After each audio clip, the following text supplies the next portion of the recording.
Good evening and welcome to the Lowell Planning Board for November 18th, 2013. Tonight we have three public hearings and an amendment to a site plan. The first matter is a site plan review for 150 Wood Street. This was continued from our last meeting, November 4th, at the request of the applicant.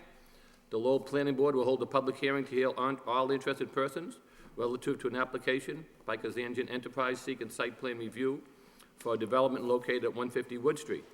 The proposal consists of two new commercial buildings, preservation of the existing residential building, and construction of a parking lot with access from Wood Street and Westford Street. The proposed project is located in a suburban mixed-use zoning district and requires site plan review with the planning board under section 11.4.2 of the Lowell Zoning Code. May we hear from the applicant, please? Chairman, members of the board, my name is Gregory Curtis. I'm an attorney with the firm of Goldman & Curtis in Lowell. I'm here tonight on behalf of my client, Kazanjian Enterprise, who has an interest with an agreement to purchase the property located at 150 Wood Street. Also with me tonight, Ron Close, a civil engineer, and also Ken Cram, who's from Bayside Engineering. He's a traffic engineer. Wanted to talk about the site plan. We've been working several times, I think 2 times so far with DPD, trying to go over areas that are of concern. As everybody knows, this is a fairly busy area, the corner of Westford and Wood Street. It's predominantly a wooded lot with one single-family home located on it. It's approximately 130,900 square feet of land. Part of the land is wet. On one side, there's a lot of frontage. There's both frontage on Westford Street and on Wood Street. It's located in the SMU district. The area proposed development made up mainly of retail, commercial, professional business services. There's a building located on Westford Street, and also you have all the businesses that are located on Wood Street between Princeton Boulevard and at the corner and all the way up to Middlesex Street. There's also residential mixed-use apartment complexes across the street from this site. There's a fairly large apartment complex, and that area is mostly residential, and there are some 2-family dwellings a little further down on Wood Street as you head north towards the Wood Street Plaza. Proposed development would be 2 buildings, one building being 6,000 square feet, 6,300 square feet, the second building being just about 3,000 square feet, 2,950. In developing the plan, my client, along with the people at the DPD, Aaron Clausen, have tried to come up with what will work on the site with the 2 buildings. We were hoping to encompass the existing home that is located on the site. However, last week we had a meeting with the Conservation Commission, and they will give an approval for the project, but they will not allow the site with the existing structure on there. Either that structure would have to be moved, or the existing structure would have to be relocated off-site. At this time, we feel that it meets with the proposed development needs, including the parking, loading facilities. We're looking to also have a drive-through window for the bank building. We know we're going to have to get a special permit from the Zoning Board of Appeals for that process, but we've been trying to take this step by step, first going to Conservation to see if this was viable with Conservation. They said it was, and now before the Planning Board. We still have a lot of issues to discuss, and there's a long narrative that came from the Department of Planning and Development that some of the things I think are minor that can be addressed very easily, and others we need to take into consideration things as need to be done. For example, the widening of Wood Street. There's a proposal to do work on Wood Street by the city, and also to incorporate a turn lane into this facility. We're looking to have access from the facility out to Westford Street, and also access from Wood Street and ingress and egress from onto Wood Street from the project.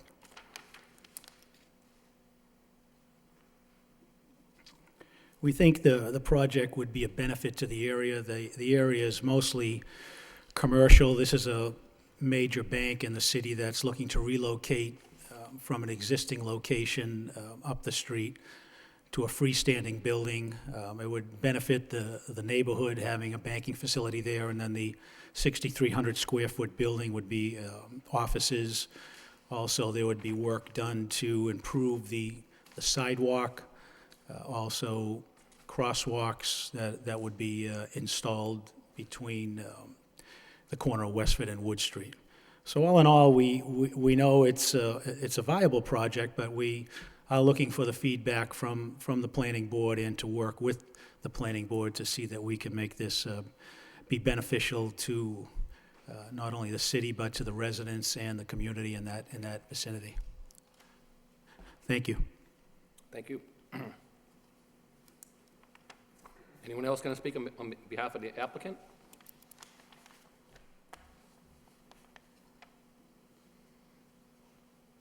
Is anybody else on behalf of the applicant going to speak? Well, when we get into discussion, both the traffic engineer and the civil engineer are here that can answer questions with regards to the Why don't we board. start then with, could you please address the comments that were given to us by the planning department, the traffic department, the city engineer, and the water department?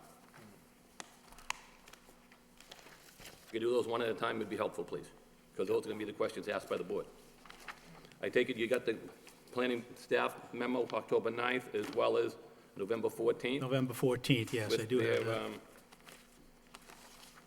Their 25 questions, traffic engineer with their 7, the page from the city engineer, as well as the water department.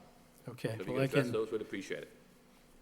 starting with number 1, and I can bring Ron close up also, who's the engineer with the plan. We're looking at the plan, but the question is showing location of erosion control devices, silt fences, continuing the length of the property on Westford Street to prevent erosion. These were on the conservation plan. They can easily be added to the site plan.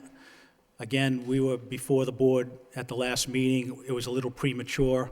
We really had to wait until we went through the conservation process, which was only last week, and really didn't give us enough time to update this plan, but that certainly can be updated. The north arrow on number 2, the north arrow incorrectly pointing west, I guess that's based on a city engineering plan. That's what the surveyor, Aho Surveying, ended up pulling that from a city engineering plan. That certainly can be altered, but we're all pretty familiar with Wood Street, and I think when you go across the bridge, towards Wood Street and then going across the bridge, you're heading north. And you're heading south, but then you sort of turn to the west when you get up around the corner heading towards Drum Hill. But that certainly can be addressed, and he did base that on city engineering plans. Okay, so getting back to the first question, is the house going to stay on the lot or not? Well, that's the question. Whether the house can stay on the lot, the Conservation Commission says no. It cannot remain at the location it's at. So feasibly, it would not work allowing it to remain on the location. If it could be moved, or if somebody was interested, client would be happy to entertain people that may be interested in relocating that or taking that house down to relocate at another location. But with the wetlands area and stormwater runoff, they indicated that they would approve this, conservation would approve it, but not with the house at the present location. The house has been there a long time. There's no sewerage to the house. It was very close to the wetland area, and trying to develop around it, they did not think that was feasible. So if you're talking about removing it, you're going to be moving it off-site then, or you're not going to talk about removing it? Now, we're looking to Take it possibly off-site, or- move it off-site or work with people that would be interested in possibly obtaining that house and moving it to a different location. It is I don't know if it's a historic home, it's an old home, whether or not it's been added on to over the years, but it is a house that could be easily, hopefully, maybe dismantled and then relocated at another site. Mr. Chairman, may I ask for a clarification? Sure. Attorney Curtis, did the Conservation Commission give you a reason why how they would not approve the house on site? What was? There's no, from my understanding, there was no erosion control and there was no runoff capability from leaving that house at that location. I wasn't at the meeting, but maybe Ron Close could address that a little bit better. Yes, what part of the wetlands bylaw or act was the problem with relocating the house as proposed? The question again, please? Did the Conservation Commission give a reason why they wouldn't approve the relocation of the house as shown on the plan? Because it was going to be relocated to a floodplain area. That was the only area that was somewhat dry because of the extensive, Oh, so it's a flood storage capacity issue? yes, Oh, okay. as I understand it. Okay. You know, we're waiting now for the order conditions to come back from them with the usual explanations of why they deemed it necessary not to. So we're waiting now for that to come back officially. But as I understand it, the interpretation was that we couldn't provide the flood storage at the site of where the house was going to be put. And it was the only area where you could really move it to. Right, you couldn't, well, yeah, you don't provide the flood storage on this plan. That's correct. Have you looked into whether it would be possible to provide the flood storage? Well, that would,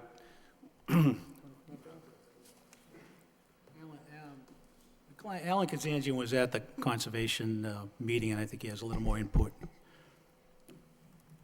Good evening, Alan Kazanjian, Kazanjian Enterprise. At the conservation meeting, we had the new plan, and the new proposed location for the house was in the floodplain. If you look at the plan, the flood storage, we would have to take the compensation off the bank of where the existing home is now. So we'd have to cut down many trees to actually put the house in the location of the plan, on the plan now. Mm-hmm. And also along the bank, we'd have to cut many trees. So they were dead against that, so that's the reason why they denied the moving of the location of the new home. Oh, okay. Okay, Flood storage capacity, correct. okay.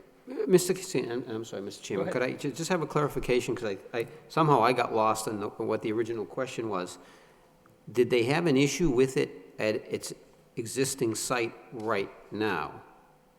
No. No, okay. The reason why we're moving the house is because of access into the property. The traffic engineer and DPD wanted the entrance and exit moved a little further from the intersection.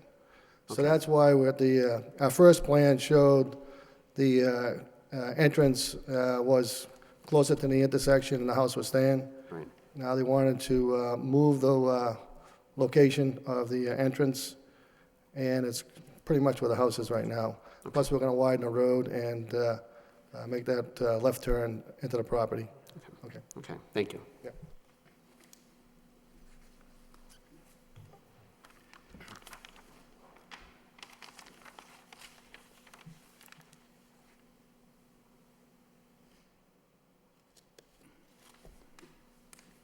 So if we could just go back to the list from DPD then, I'm sorry, so we started off with Yes, the yeah, conservation that issue. was number one, And then we checked with the north arrow, it has to be corrected. right? We can Okay. correct that. All right. So we go back with the does not show location of the erosion control devices, the silt fence. Again, that can be added and revised to the plan. It was on the conservation plan. It can certainly be added on to include the silt sacks and include erosion control to prevent sediment from entering the street during construction.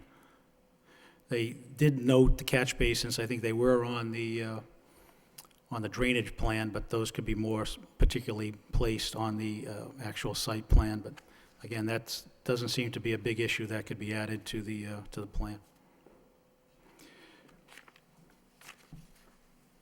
Moving on, Please keep moving on going. to number 4. Yep. The site is well Actually, vegetated. we didn't finish, okay, I'm sorry, go ahead, yeah. Well, erosion was number 1, 2 is the site plan, the other Right. one was the stormwater, So that talks about how it goes towards Wood and Westford Street during the main event. The plan should include erosion control. They talked about that, entering, okay. And the catch basins, so you're okay with adding that? With catch basins, yes.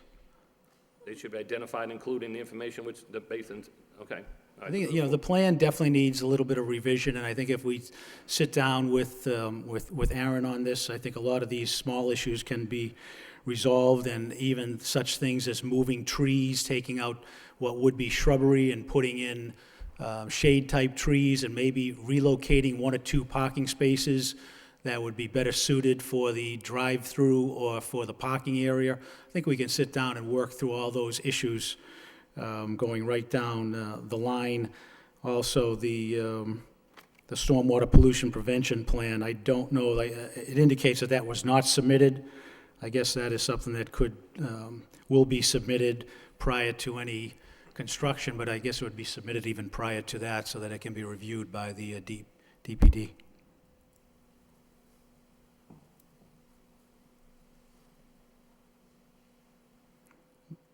There was also issue regarding some berms and setting along the elevation height of the parking area with the berms. The berms are shown on several of the plans, but it could be delineated a little clearer, and we can add that for the drainage plan, berms used to control, and revise that on the drainage plan.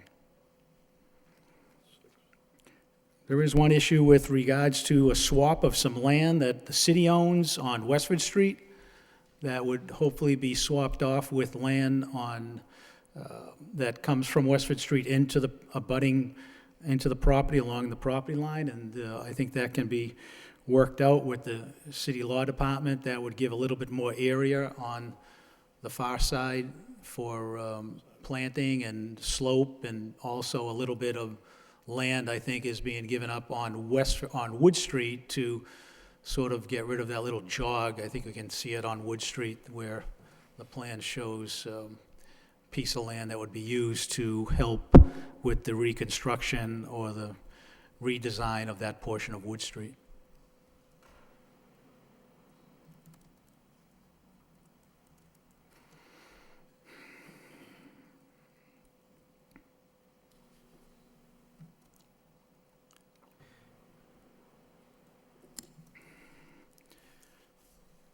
At the initial filing, I think there were a couple of photos or drawings that were done by Gavin and Associates of the bank building, several angles from front, rear, the drive-through window area, and heights.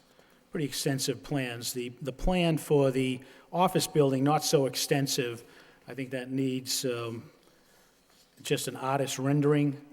There was concerns from the DPD that could be possibly improved to make it coincide a little better with what we're showing for the bank building, whether or not that could be done. It's a fairly large building, and I think there's a span of about 90 feet, so I don't know if you could put that type of pitched roof on it, but it possibly could, put facades on the building or make it a little bit more appealing to fit in with the building we're planning for the bank building, which is a smaller of the two. But they are both one-story buildings, as far as I know. That would be number 8 on the list.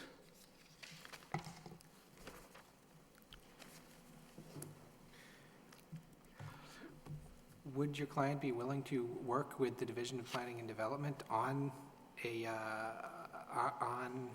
the design of the larger commercial building?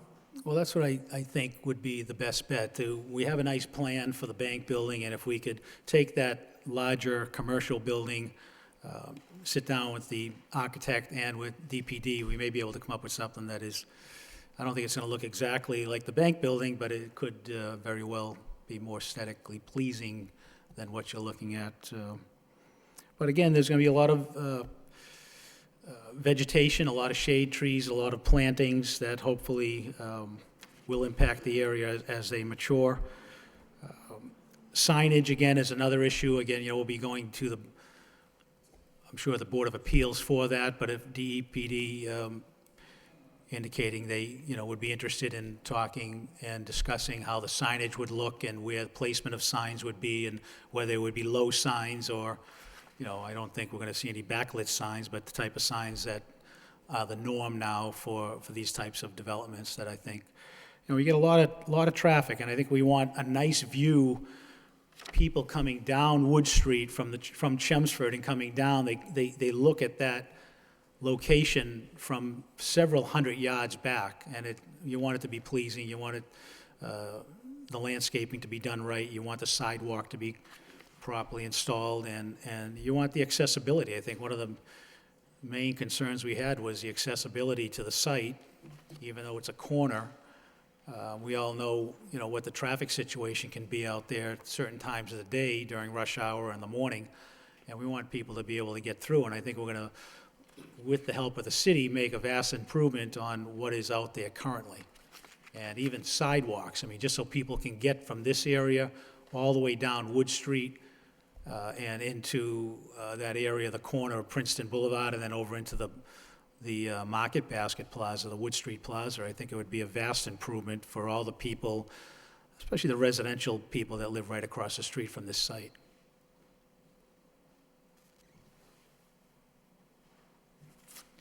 Again, more engineering issues with the Caltech underground infiltration chamber.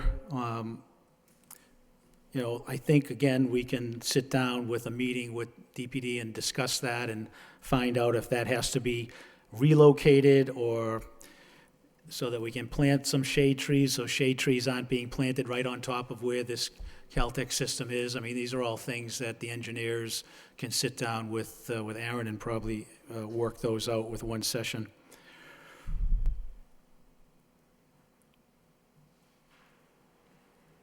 And a lot of that goes to the whole landscaping proposal, which I think are number 12 all the way down through 19 on the list.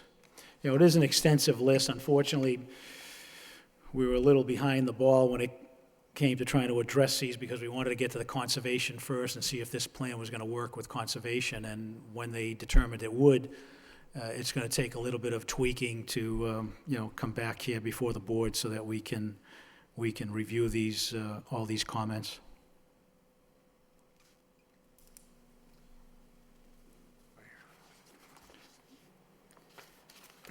Even the setback, these are issues for the planning board. I think setback, now that we're looking at a site that does not have this house located on it and not being relocated, I think there's a little room to move the buildings slightly to accommodate the proper setback or requirement for setback, rather than having to look for variances from the Board of Appeals for a setback on the parcel boundaries in the parking lot.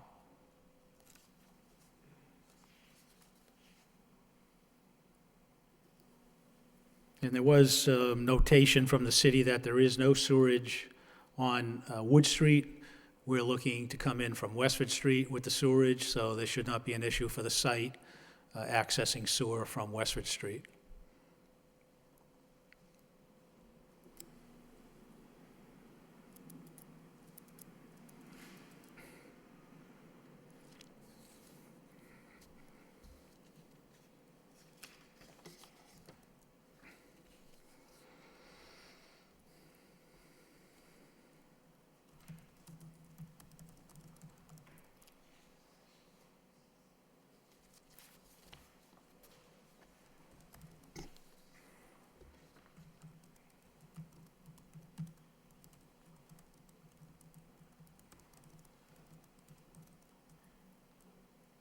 If you want, I can have Ken Kearns come up, the traffic engineer, speak a little bit about the traffic issue and the design of the site regarding the traffic.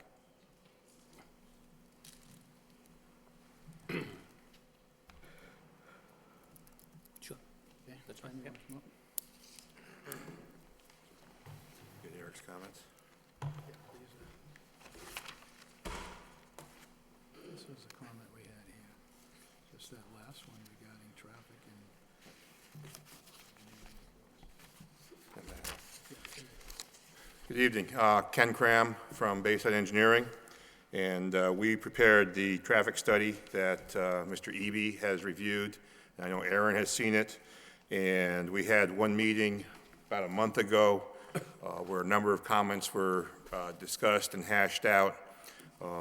And then within that month, basically the plan has been revised to the plan that you see before you, which is what Mr. Eby addressed in his email to Aaron of last Wednesday, November 13th, which I saw late in the day last Thursday, which would be the 14th. And Mr. Eby raises a number of questions and comments, which I believe are all addressable. And I think it's a better plan with the way we have the site laid out now. Basically, by relocating the driveway further to the north, we'll stick with the north orientation. The radius is too small as it's currently shown and will have to be, I won't use the word tweaked, but I'll say fixed, so that cars can turn right, turn in, and then make an appropriate movement to get into the parking field once they're up on the site.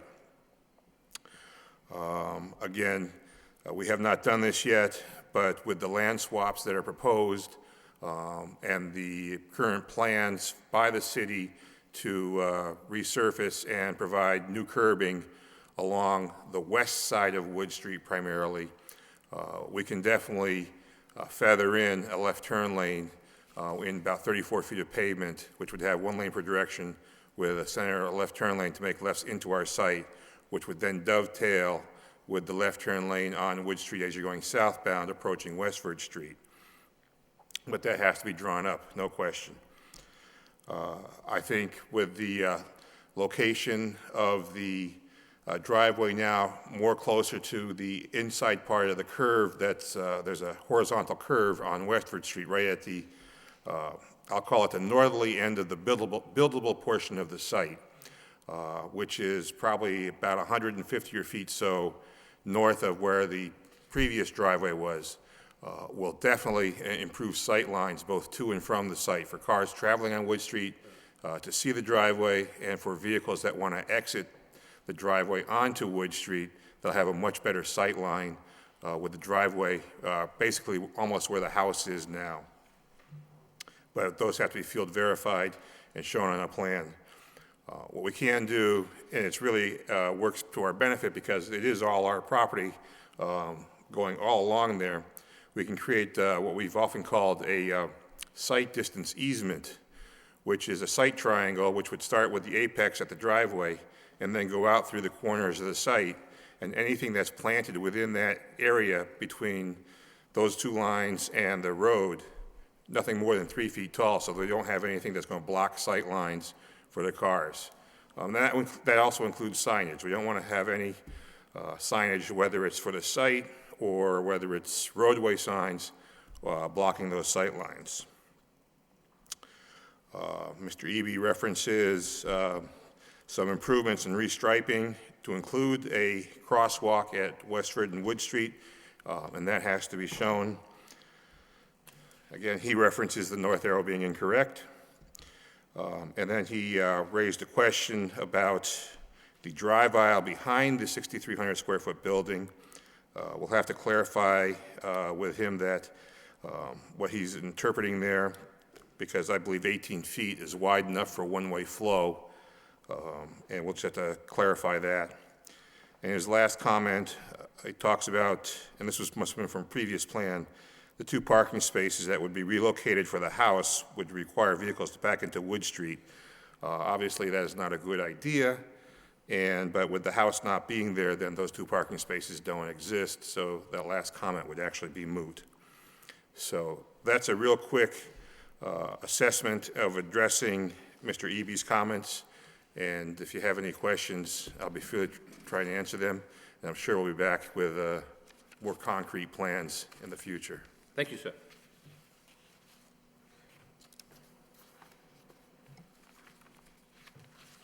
I think the only other 2 comments we had was that the no sewer main on Wood Street and the no sewer connection, but I think those have been addressed already by staff from Water Department and wastewater treatment.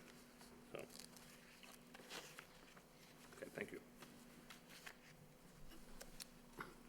Anybody here this evening want to speak in favor of this project?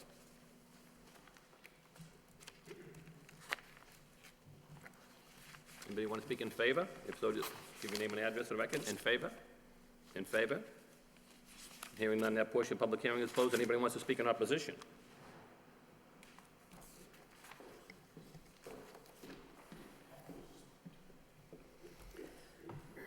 Thank you. My name is Brenda P. Maley. I'm a resident of 630 Princeton Boulevard, unit number 5 in Lowell. I'm also an attorney with an address at 9 Middlesex Street in Lowell.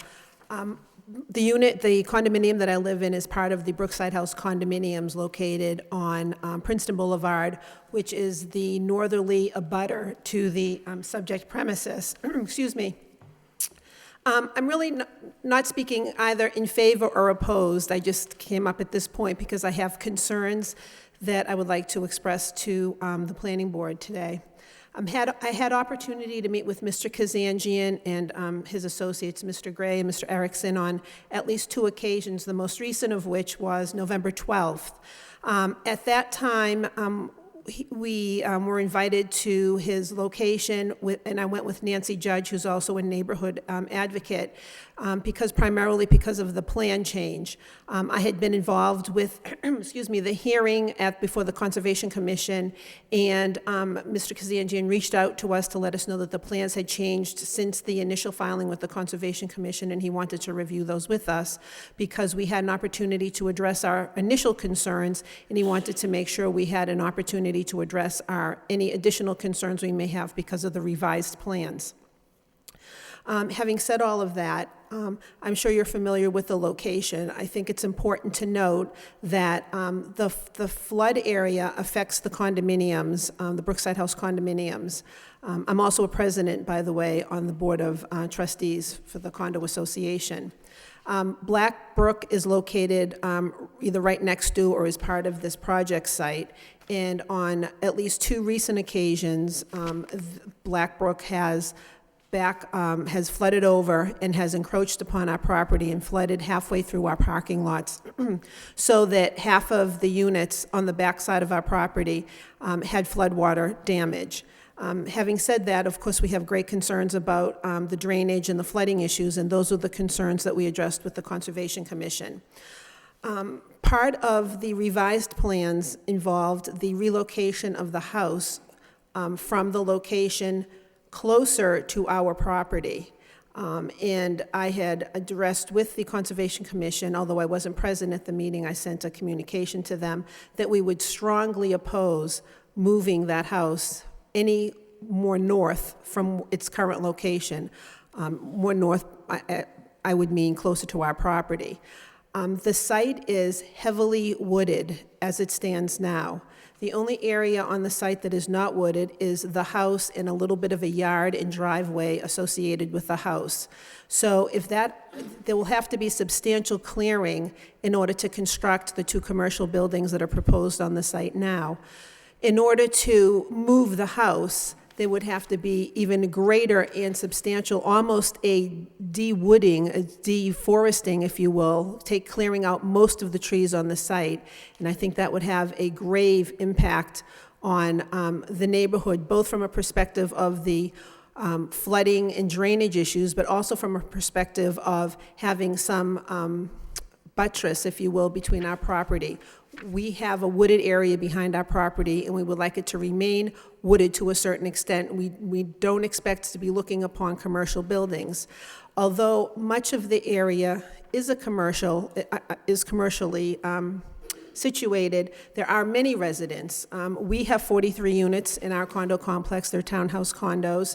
As Mr. Curtis stated, across the street is a very, very large apartment complex. And then even further down the street, if you go towards Technology Drive, there's all brand new either condominiums or apartment complexes there, not to mention the 2 family houses along Wood Street. So it really is changing the character of the neighborhood, and it's taking away what few trees are left in the neighborhood. So I strongly oppose moving the tree. I really don't have a position whether the house, moving the house, I don't have a position whether the house stays or is moved. It can stay, or it can be totally removed from the site. My concern is just moving it to any other location on that site, particularly the location that is proposed on the plan. In addition, the other concern that I have is the ingress-egress on Wood Street. I'm sure you are familiar with the extreme traffic backup that occurs at various times of the day, most specifically during the commuting hours, for the people traveling from Route 3 down Drum Hill Road and then bearing left over at the fork where this intersection is. The traffic can be backed up from the Rourke Bridge all the way to Route 3. And it's a tremendous traffic burden in the area. In addition, there's great traffic going in the other direction in the morning from the river towards Route 3. So having said that, Wood Street is a very, very narrow road.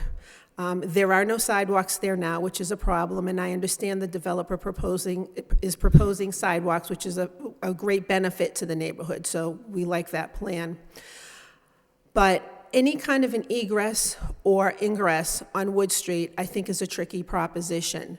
The Westford Street next to the property is a much wider street. There's much less traffic congestion that flows in and out of Westford Street, and it would be far more appropriate to have the main and primary entrance on the Westford Street side of the property.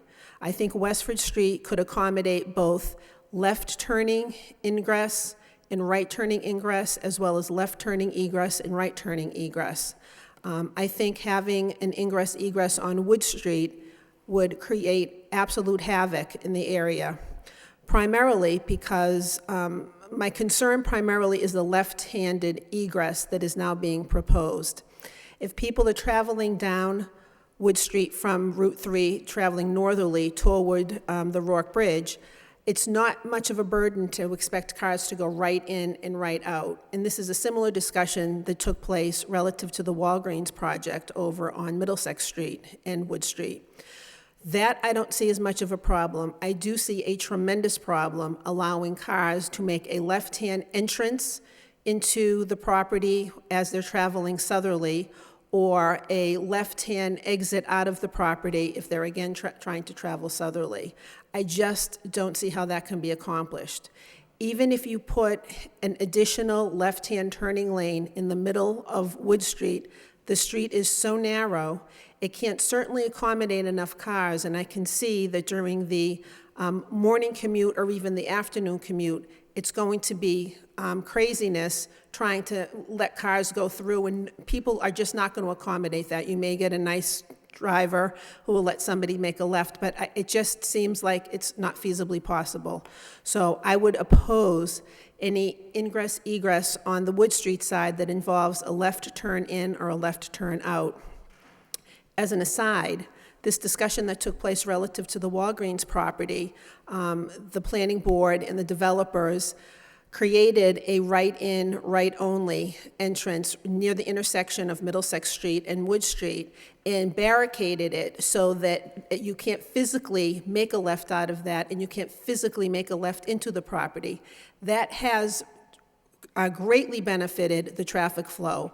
When you're traveling down Middlesex Street now, the backups aren't nearly as great as they used to be before that third lane was created and the dedicated right-hand turn onto the Rourke Bridge. That was a great benefit to the traffic in that area. So I think there can be benefits when there's proposed developments, as happened with the Walgreens project. Unfortunately, you can't do the same thing on Wood Street. You can't literally put a barricade in the middle of the street because the street's too narrow, and I just don't think that that's feasible to set up the same type of barricade that you have on the Middlesex Street side for the Walgreens project. So I would urge this board to limit any ingress on the Wood Street side to right in, right out only. There can be signage on the property directing people coming from the other direction that there's an additional entrance and exit on the Westford Street side. I don't think that's an issue.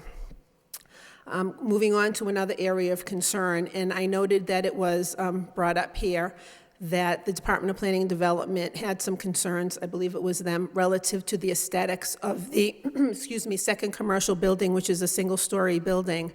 When we were shown the plans and some of the markups, the bank building, excuse me, is a very attractive, welcoming building. It's a type of building you would see in a more suburban type mall or a vacation area if you've ever shopped or been to commercial locations in other areas. It's very attractive. It's actually in keeping. It has clapboard sides and peaked roofs, and it almost looks like somewhat of a residential type building.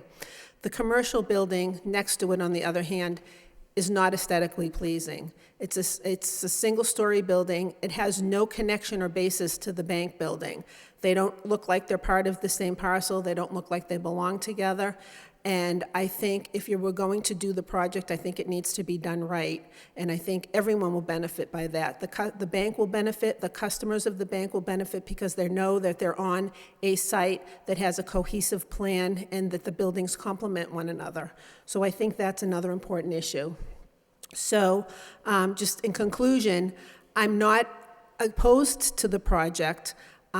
I am in favor of doing the project right so that it benefits the city, the neighborhood, and the project itself, and the potential commercial residents who will be there. Thank you. Thank you very much. Anyone else like to speak?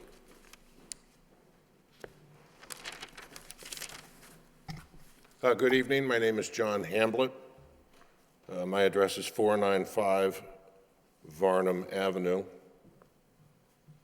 I wanted to start speaking specifically about the removal or the demolition of the Bowers house, but I feel as though the decisions made at the Conservation Commission meeting last Wednesday were mischaracterized by attorney for Mr. Kazanjian, and I thought I'd offer some clarification. If I don't get it right, the vice chair for the Conservation Commission is sitting in the back row and can correct me. Aaron was absolutely correct in his description of the meeting last Wednesday in his memorandum to you of November 14th, where he makes it clear that the standard order of conditions was issued with the understanding that the house was removed from the plan. So the description that was given to the Conservation Commission is do not consider that house, do not consider the right part of that plan. You are only discussing and voting on the left part of the plan with the two buildings and how that applies to 310 CMR, the conservation regulations. Aaron goes on to say the commission did not approve the proposed relocation of the existing residential building. The commission did not vote on the relocation of the existing residential building. No vote was taken. There was a discussion, but no vote was taken. And in fact, in that discussion, half of the Conservation Commission opposed the move. So I just wanted to clarify that what happened at the Conservation Commission was a little different from what was characterized earlier. I know I was not the only person to be caught off guard when the proposal was presented at last Wednesday's Conservation Commission to remove or demolish the Bowers house.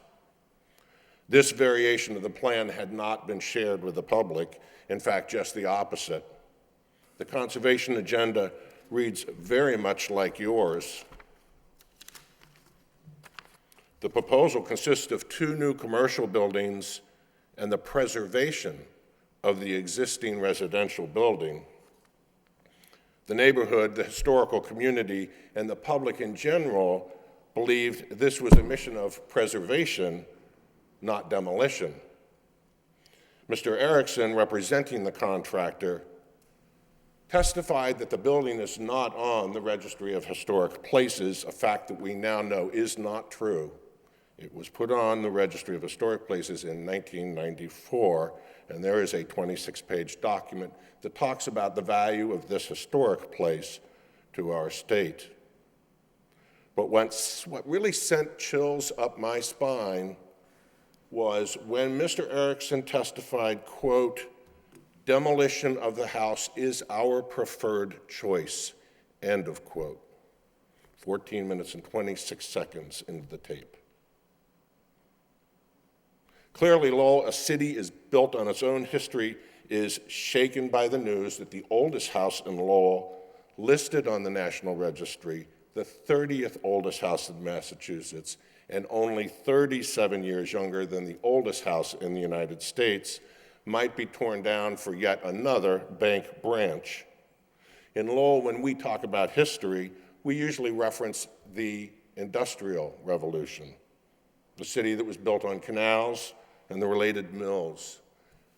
150 years before Lowell was incorporated, this house was inhabited by the earliest settlers in the area, 150 years before.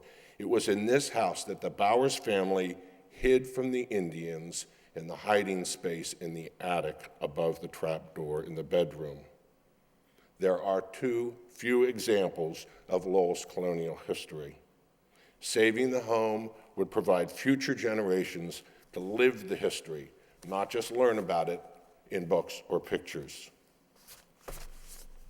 I've made and received a lot of telephone calls in the last 4 days, and I'd like to offer one possible scenario. This is a vision with a few legs and nothing more. Mr. Kazanjian has already testified that the building would be available to anyone who wants it. I think he priced it at about $1. But he, and understandably so, is not willing to pay to move it. The city says the big expense in moving the house is not the transportation, but the temporary removal of overhead wires, traffic mast arms, etc., if it was going anywhere other than into the wetlands. According to the National Registry nomination, that 26-page document, the house is made of post and beam construction. If you're not familiar with that, there's a mortise inside a piece of wood, and there's a tenon that fits in it, and a peg that holds it in.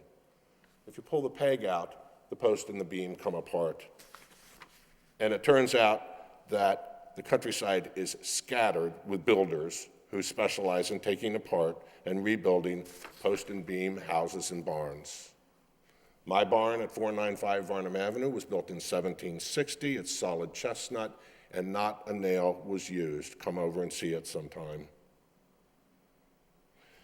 It so happens that Mr. Kazanjian owns big trucks and might be convinced to carry the post and beams to a new location if there was one. Now, it turns out the city owns a 10,000 square foot plot of land adjacent to the historic Hawk Valley Farm. That's on the other side of the river in Pawtucketville. The Hawk Valley Farm was established in 1664, 13 years before this house was built, 1673. One city official in an email today stated, "The city would gladly offer the lot you mentioned on Varnum Avenue as a potential destination and accept the building if the owner found a way to get it there. However, the city is not likely to be able to identify funding for this purpose." I know of at least one leader in one historic nonprofit that has shown an enduring interest in the Bowers House. And I know that of at least one local foundation that has toured the house and has shown interest in it. So here is one possible scenario that I could uncover in 4 days. The house is marked, dismantled, and reconstructed on an historic site. It could be sold as a residence or used as an office. In fact, there might be an historic preservation organization that might be interested in offices next to the property that it owns the conservation restriction on. This is one of several possible scenarios. What is needed now is time to make this happen. Not a lot of time, but just enough to determine the best outcome for our oldest home in Lowell. If relocation was a likelihood, the building could be stored until the details of its final resting place were finished. Another possibility is the consideration of whether that road off of Wood can't be moved so the house could simply remain in its current position. Mr. Kazanjian did testify that the tenant of the new bank building was the Lowell 5, and I understand them to be great supporters of Lowell. And I suspect they might be supportive of this effort, but I haven't talked to anybody there. But I'm sure that no bank wants the tagline, "The bank that demolished Lowell's oldest home," attached to their name. That kind of corporate stain doesn't come out easily. If the bank doesn't want to work with the city, any 10 citizens can file an appeal to the Mass Department of Environmental Protection. It's called a superseding order of conditions. That triggers a state-mandated historic review, and according to the Mass Historic Commission, that can create a delay measured in years. In summary, I urge this board to take Aaron's recommendation, and it's number 20, and it's found on page 4. I urge the board to confirm how the existing residential structure will be preserved, including where the structure is to be relocated and what precautions will be taken to ensure the building is safely transported and reconstructed. The board may wish to include a condition of approval requiring a location and relocation be provided prior to site work commencing on the rest of the site. I wholeheartedly support number 20. Thank you. Thank you, sir. Thank you very much.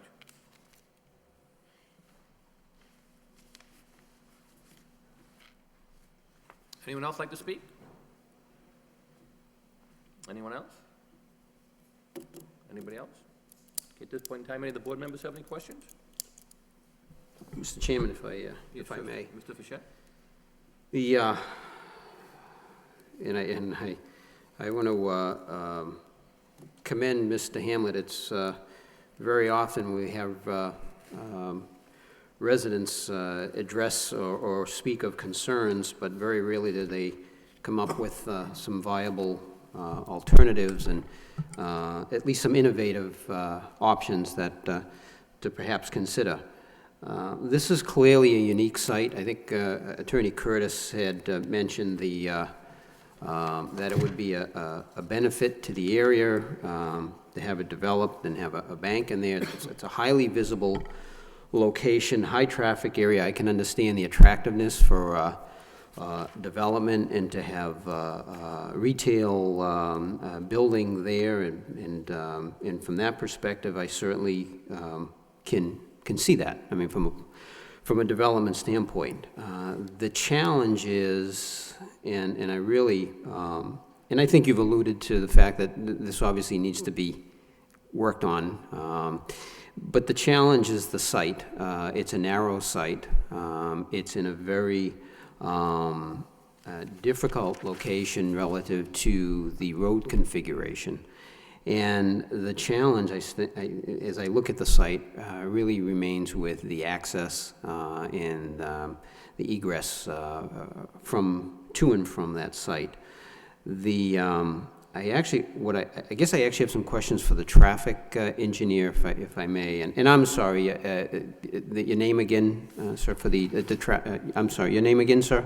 Ken Cram. I'm sorry? Ken Cram. Ken Crown, thank you. Cram. C-R-A-M. Thank you. Mr. Cram, as I look at the traffic study, I had some questions, and one of it was relative to the grading of the service level of service of the access on Wood Street, and I know there was another speaker that expressed that was the biggest concern, and again, I think agreed, did not have an opposition specifically to the development of the site, about the concern with the entrance and exit onto Wood Street. On page 37 of the traffic study, you indicate that really a new curb cut at that location would be a service level D. Now, as you did, it says under 2018 build conditions, the critical movements, left and right turn movements from the driveway at this unsignalized intersection are projected to operate at an LOS D. during the weekday morning, evenings. And again, A to F being, A being the best, F being failing. To get to a D, did you combine the movements, the right and left-hand movements? And if so, what is the service of the right-hand movements versus the left-hand movements? It would be a single-lane approach, one lane in, one lane out. So we'd only have one lane for left turns and one lane for right turns.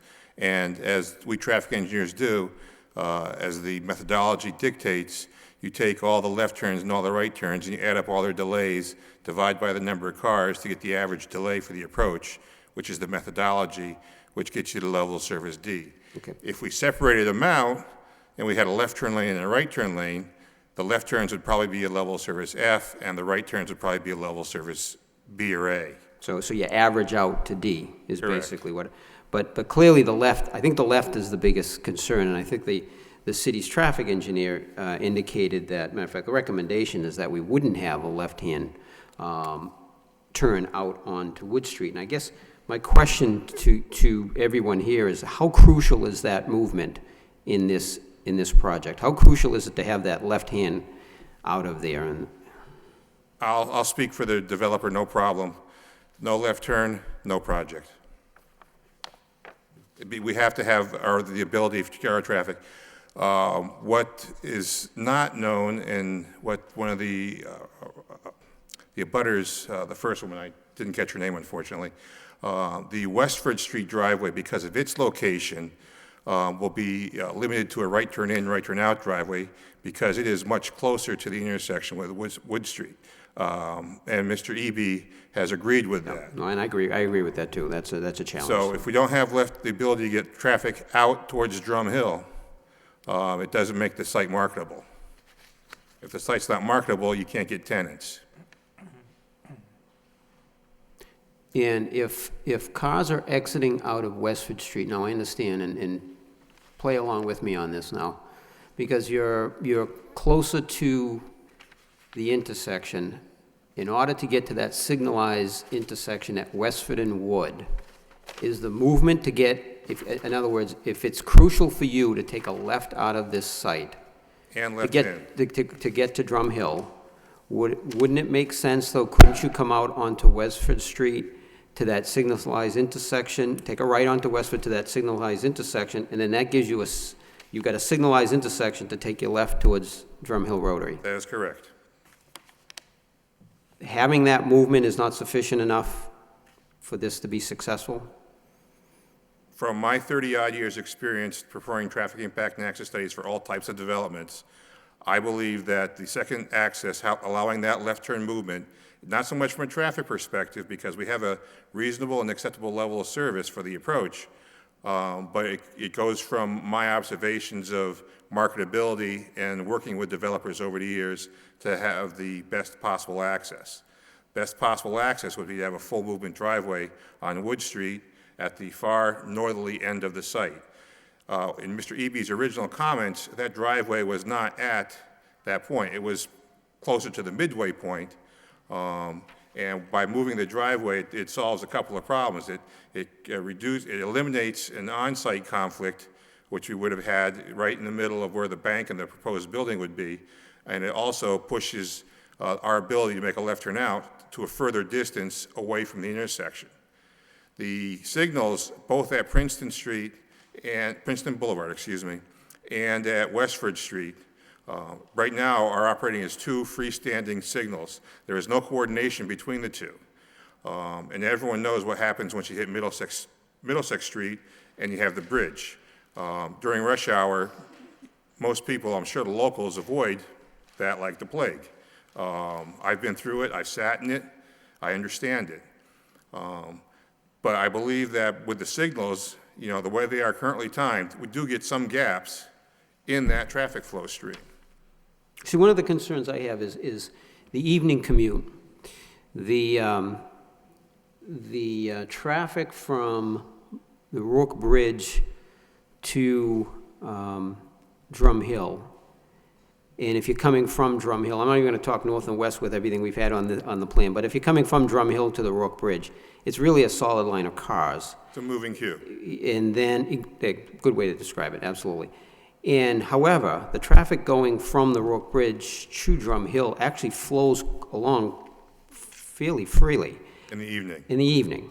And I guess my concern is I can see people edging out into the moving queue, cutting in, and then finding themselves in a lane of traffic that's moving at a pretty good pace. I just, as you look at that, I just find that to be such a challenge. And again, obviously, we're trying to come up with something that works. And in the project, and it was mentioned by an earlier speaker, and it's nice to hear, and I've had several people who actually were opposed to Walgreens come up to me afterwards and say, you know what, that ended up working out pretty well. But in those instances, what we were doing was improving the situation. I don't see that happening with this particular case. It's creating another curb cut that's not there, and again, at a service of level D, and arguably that left-hand turn movement that's so important to your own admission really is going to function at an F.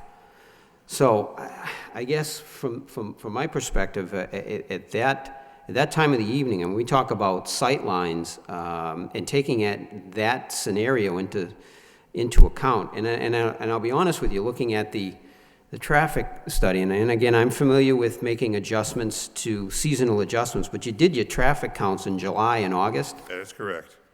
Obviously, school is out, people are on vacation. Now, you did make an adjustment as industry standard, but we have a unique situation because we've had several developments go up in the last couple of years there, and I've spent a lot of time over in that location. And when UMass Lowell is back in session, it has a tremendous impact. I don't think your industry standards of your adjustments take that fully into account. So I'm curious as to what the real numbers are with UMass Lowell in there, whether that service, even combining it, drops from a D to an F or an E. So I've got some concerns with that. Regarding the seasonal adjustment, we were following I discussed that with Mr. Eby. Yep. Before we did any adjustments. And he provided me with the stations and the information to be used. I understand. And then I'm assuming this was on page 15, was an error. You said the posted speed limit was 40 miles an hour. So I'm assuming that was an error. But, I That's guess. the typo, correct. Okay, yeah, so your average speeds are again, I think it's a reflection of the road conditions along with the volume of the speeds are basically in line with the posted speed limit, or slightly under, because of the road conditions being a narrow roadway and the volume. Now, one of the things I really would have to see is, and I'm still having a hard time visualizing a dedicated left-hand turn lane, and how deep would the queuing be on that lane? Well, let's look at the analysis.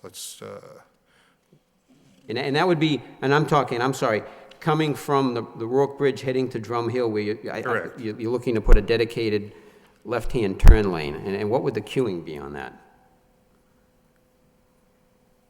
Well, actually, I'd have to, right now, it would probably be one car.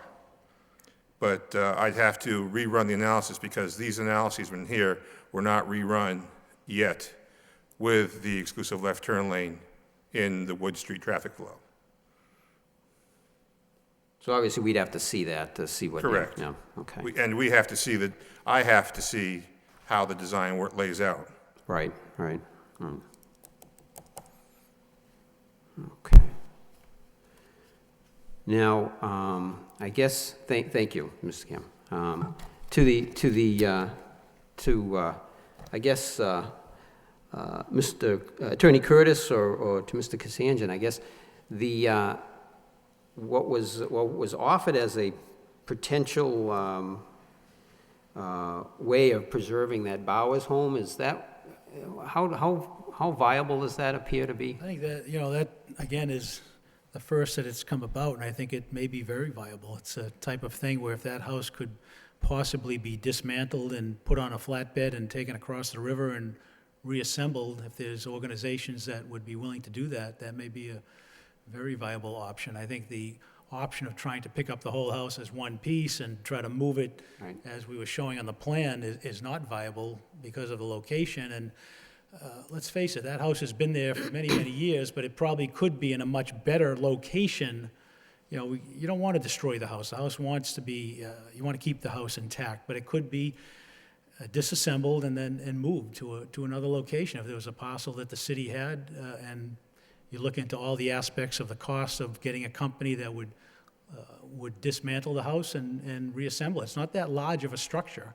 I don't know if the whole structure dates back that far, or if there were additions or parts put onto it as time went on. But, you know, the original plan showed this house location right where it is. Had no intention of moving it. It was going to stay at that location. But the way traffic is and the way the difficulty with that road and the way we wanted to try to get in and out of the development, it made sense to remove that, switch the plan around a little bit to make a little larger lot, a little better access in and out, and actually with that turn lane. And just going back to that, I know Brenda Maley talked about the traffic, and we all know there's traffic there, but that traffic is not constant all day long. I mean, I've been down there many, many times.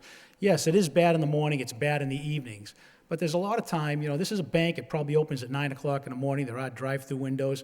I don't think it's going to get the traffic that is going to warrant the fact that you cannot take a left turn out of the site.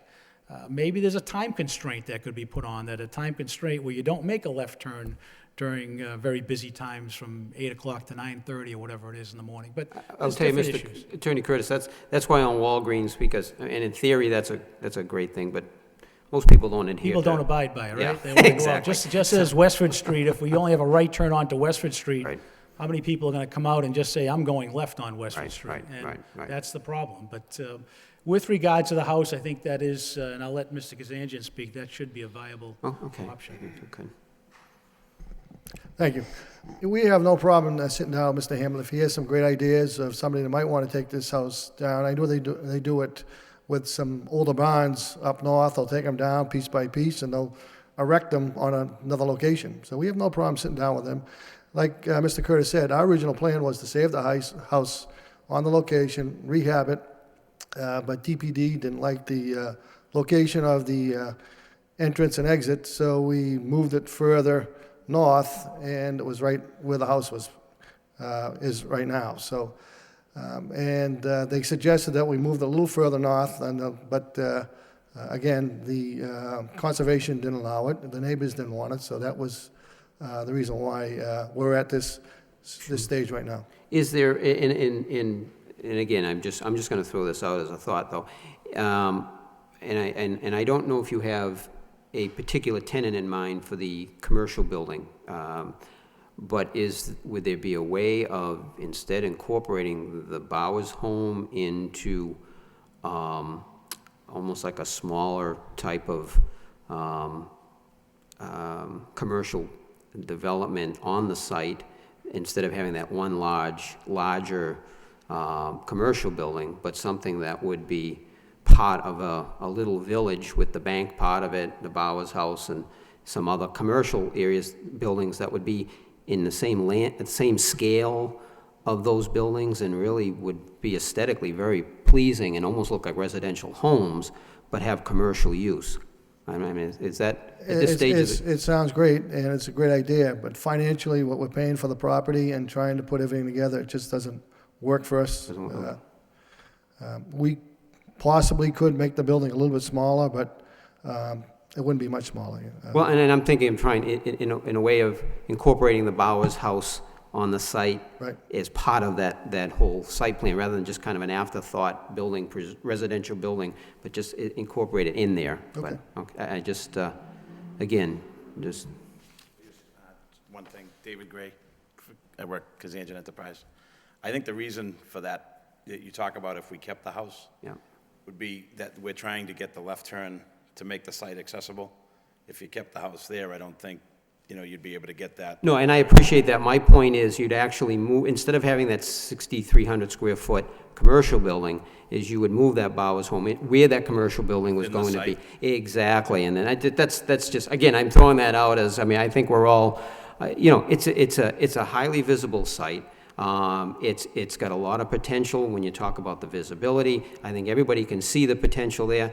I think we're all sitting here looking at it. There's a lot of challenges with the site, and if we can all make it work, that's great. But if we can try to preserve the oldest home in the city, Right. I think that speaks to, when we all take our last breath, what we did the time we were walking on this earth reflects who we were. Right. So, here's a history that we need to take a look at, and I think we have an opportunity here, and I don't want to squander it. Once it comes down, it's gone. So, I'm just trying to take a good look at this site. There's a lot of issues, a lot of potential, but it's not an easy site. If it was an easy site, it would have been developed by now. And I understand. I think the property owner right now is asking a lot of money, and I think that's been a challenge for some time. So, We'll definitely take a look at it, and that's why we're here, to get advice from the board members and come up with some good ideas. sure. Thank you. Sure. All right, thank you. Now, Attorney Curtis, just within the plan for the sidewalks, and to incorporate that, does that take into account the obtaining either some control or ownership of the city-owned parcel B or the 5-foot strip? And for you to incorporate that in the plan, don't you need to have control of that or an Right. agreement? Is that correct? Yeah, there would be an agreement with the city to do that land swap, that portion on Westford Street, and swapping it off for that parcel that runs from Westford Street along the property line. And I think that's incorporated in the plan, but that would be, But you don't have anything formal with the city we at this point? don't, we don't at this time, but I don't think the city is opposed, in talking with planning and development, that they would be opposed to doing that swap. That would give us a little more area so that we had that buffer and also had the planting area for vegetation and the slope.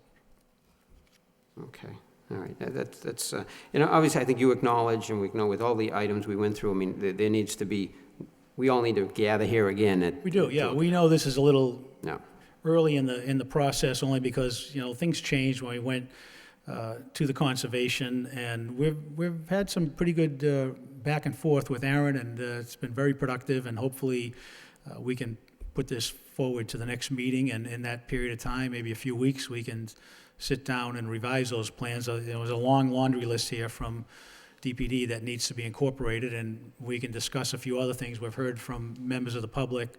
And I know the big concern is that traffic flow on Wood Street. That seems to be one of the big concerns. well, the big concern is, and I don't want to minimize the traffic flow or the numbers, but it really is the movement coming out of there, and I think. Right. With all due respect, if everybody can go back and take a look at that and really how crucial is that? Talk to the bank, talk to everybody, how crucial is it to have that movement out onto Wood Street? Because I think that's the challenge. The last thing I want to do, we go by projects that we've worked on, and I'm very proud of what we've done. And at the time, people don't buy into it, and they get upset. And then after we do it, it works. But I can drive by some sites that were approved back in the day that, I live with every day and I'm not happy about. I That's a live up concern. in Belvedere my whole life, and I can't even get out onto Andover Street at 5 o'clock. Yeah, have I to would wait never there take a sometimes for 15 minutes Yeah. just to make a turn. Yeah. And there's a turn lane in the middle, but, it's very difficult at certain times. But again, I think we can work on that. I think Mr. Hamill came up with a great idea that possibly if that house was not to remain on that location, that it could be disassembled and could be resurrected as a real period correct house in another part of the city, rather than being just converted into an office building and converted into a dentist's office, which really doesn't do much to preserve the history of what that house is in the area. It may be better suited to be put on a parcel of land that it could be for a lot of people to go view, and children and schools and whatnot. So it's a little work to be done, but I think if we can continue this to the next meeting, we'll have a lot more accomplished by that point. Okay, thank you, Mr. Attorney Curtis, thank you. Mr. Boyle, you have any questions, comments? In terms of I had quite a few comments on the issue of traffic and the turning movement, but Mr. Frechette stole just about all of my thunder with that. I second the opinion about the, I guess it would be thirding the opinion of Mr. Eby and then Mr. Frechette about the problems with that left turn movement on Wood Street, both in terms of a left turn movement coming out of the site property onto Wood heading south, as well as a left turn movement into the property from Wood heading south. If the access, I'm still not entirely sure I understand why would a right turn movement from a Westford Street access out of the property onto Westford Street to the traffic light in the left turn lane. Is there room enough? Is there enough queuing length there for people to be able to do that? Do you understand my question? Question is, when you make the right turn out of the Westford Street driveway, can you get over to make a left turn to go south on Wood Street? Yes. Into Westford Street, rather. Yes, Yes. there is room. Okay. There's basically, right now, 2 lanes. One's a narrow lane, which is used for right turns, which is relatively low volume compared to the heavy left turn volume, Westford Street, continuing on to Westford Street. That's right. So because of the relatively low traffic volume on that right turn lane, it would be relatively easy to get across into the left turn lane. For the volume of traffic that would be coming out, yes, because it's not a large volume of traffic that the site is generating as a total. That's right. Okay. Okay, yes. When this project originally came in, I looked at the proposal of a 3 lanes of a drive-through use and just, panicked. But over time, discussing about looking at this, thinking, this isn't a Dunkin' Donuts, 3 lanes of Dunkin' Donuts drive-through. This is an ATM, a drive-up ATM, a drive-up teller lane, and a passing lane, a lane to get around. So, yeah, the actual issue of, sheer volume generated is not nearly as important as the issues of these movements. It sounds like what I'm hearing now is not that forbidding a left turn lane, a left turn into the property from Wood Street would make it inaccessible from that direction, just that it is a preference in the market to have both accesses. Well, I think you have to look at, if you don't allow a left turn lane into the project from Wood Street, anybody coming over the Rourke Bridge that wants to go to this site, how do they get into the site? They have to take a left on Middlesex or Princeton and go all the way up Princeton, cut through one of the side streets, and then come down Westford to take a right turn into the project. Yep. So how do you alleviate that? You need to have one left turn entrance into the project, and with the great job that was done with Walgreens, where that was expanded out, that's 100% better than it was 5 years ago with that, especially since the bridge backs up all the time. But again, with the city's input and widening a bit, with taking a little bit of land to get the sight lines correct, I think that turn lane could work. I think it has to be limited. Yeah, will there be some backup at some points? There may be, but anybody that's leaving that site, if they have to go out to Westford Street, take a right, just so they can get in the line of traffic to go past the whole site again to go north on Wood Street, really doesn't make a lot of sense. But I think we can work on it, and there's got to be a viable option here. Okay, so let's stipulate that there's a center lane, a left turning lane in Wood Street for people coming south to take that left turn into the property. Okay, so if that lane is there, somebody making the movement across to try to take a left turn out of this property onto Wood Street heading south is now crossing the northbound traffic and that turning lane, blocking that turning lane until they can get into the southbound traffic, the line of traffic coming from the Yeah, bridge. I think the engineer would, I don't know exactly the distances, whether that left-hand lane out of the development would be a little further 20 feet, 15 feet. I think they were talking about widening the entrance to make sure it's viable for people to go in and out, but that you would not be crossing over that turn lane. You'd be crossing over just one lane of northbound traffic to get out onto the southbound. I don't know if there's a merge lane like we have on Andover Street. You have a merge lane in the middle. You can turn out into that merge lane and then slowly drive up the road and feather your way into traffic. But I don't know how long this turn lane will be. But again, without having a left-hand entrance on Wood Street, it's very difficult for anybody coming over the Wood Street Bridge that's heading north towards Drum Hill to get to the project. You can't really get to the project. You'd have to go up to the light. I don't even know if you can take a left onto Westford Street. You can take a left onto Westford Street, but then you can't take a left to go into the development because there's no left turn into the development. There's only a right turn out of the development and a right turn into the development coming down Wood Street. So you'd have to go up Westford, turn around and come back down, or go all the way around from Princeton Boulevard, cut through the neighborhood and come back down Westford Street to get into the project if it was only right access.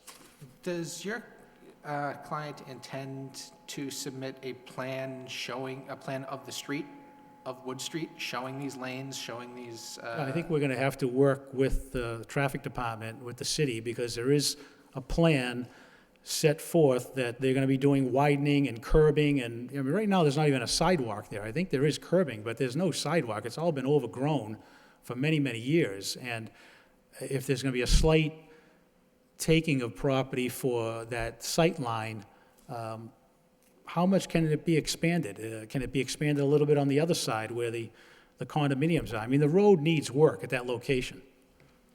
Let me interrupt the esteemed attorney for 1 second.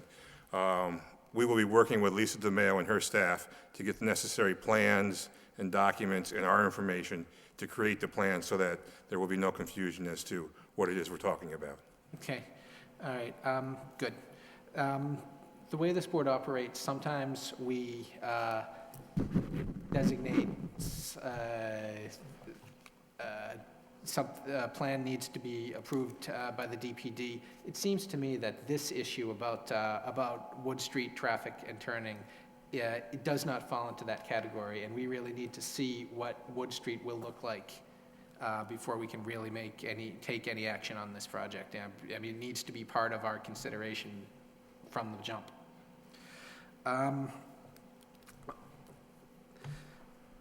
My second comment has to do with a lot of, it's a broader concept that addresses a lot of these, that relates to many of the DPD's issues here.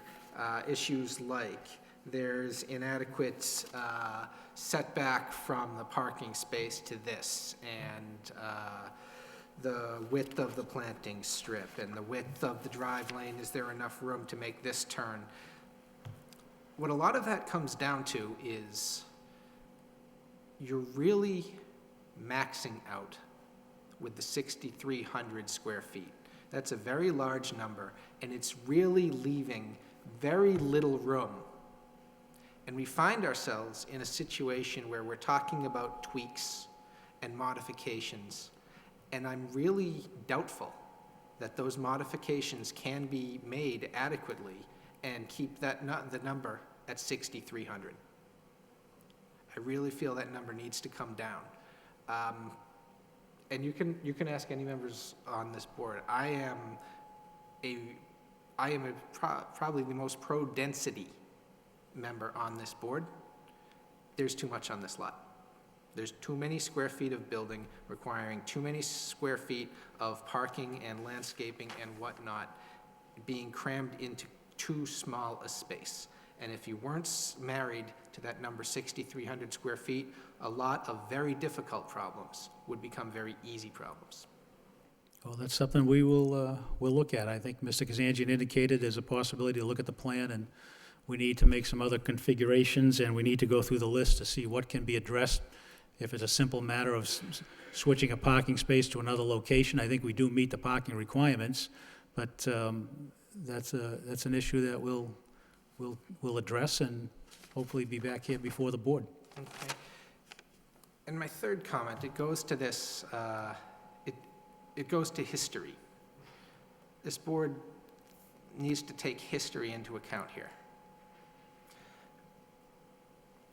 Here in Lowell, there's a sort of, the city's revitalization has been built on history. It's been built on historic preservation and a revitalization strategy which has really drawn on the city's historic assets as something of value, not just in some ephemeral sense of people's feelings, but of really adding financial value, of adding economic value. And every developer who's built in this city for the last couple of decades has realized more economic value from those projects because of the city's revitalization. In turn, because of the preservation and restoration work that has been done. And so in a sense, we've developed a sort of a social contract. Developers, they take additional economic value from this historical preservation, but most of them also give a little in order to keep it going. They do a little more preservation than they might otherwise have. They're a little more sensitive to historic context. They really do their best to leave the city's historic character in a better condition than they found it. The last sets of developers, they did that, and that makes the next project a little bit more valuable. And the builder of that project, he gives a little in terms of historic preservation and restoration. And the guy after him realizes a little bit more economic value because of that. The adherence to this sort of social contract among different developers has been uneven. With this, the oldest house in Lowell, at stake, I really feel that this is a significant opportunity, taking history into account, to really respect that social contract. And so hearing that there's this plan and it might solve the problem of the house, what I'd really like to hear when you come back is not so much that that the applicant would be willing to let that happen, but that he would be willing to make that happen. Well, it takes a concerted effort from a lot of people, and the city has to be one of those members. It sure does. So there's a lot of preservation that's happened in this city over the years. I've lived here 55 years, so I'm very familiar with it. And it's a good thing. And to have a parcel, as we're discussing here tonight, with the oldest structure in the city is very important. And I think the developer took that into account, and his initial process was to keep that house intact right where it's located and not move it. But we have a lot of different avenues to go here. We had to deal with conservation. You have to deal with the planning board and trying not to create a situation that's going to make the neighborhood worse or create traffic congestion. But then you also have a viable business trying to develop something for the community, to put a bank in, to put other businesses in there that can bring tax revenue to the city. So it is a balancing act, and I think we've met that, and we're willing to work towards that goal. So I think you're correct in that, and I think it takes all types. It takes the Department of Planning and Development, it takes Mr. Kazanjian and everybody, and even Mr. Hamill, who has all the background and the knowledge of a lot of the history of the city, to try to work for the best effort.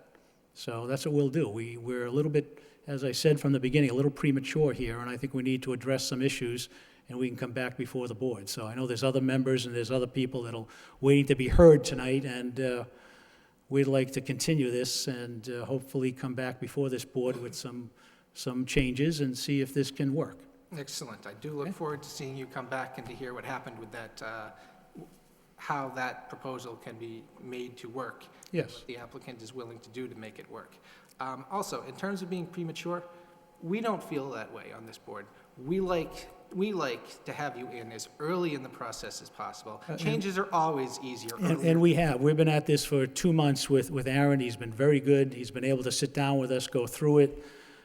They had some concerns. We're trying to address those. We know this is a long process, and we've talked to the owner of the property. He thought, this is going to be 1 or 2 months. I said, it doesn't work that way. This could be well into the springtime before anything's completed and any approvals are granted, and it may not get approved at all. But we're willing to work with everyone. I think we're in the right direction.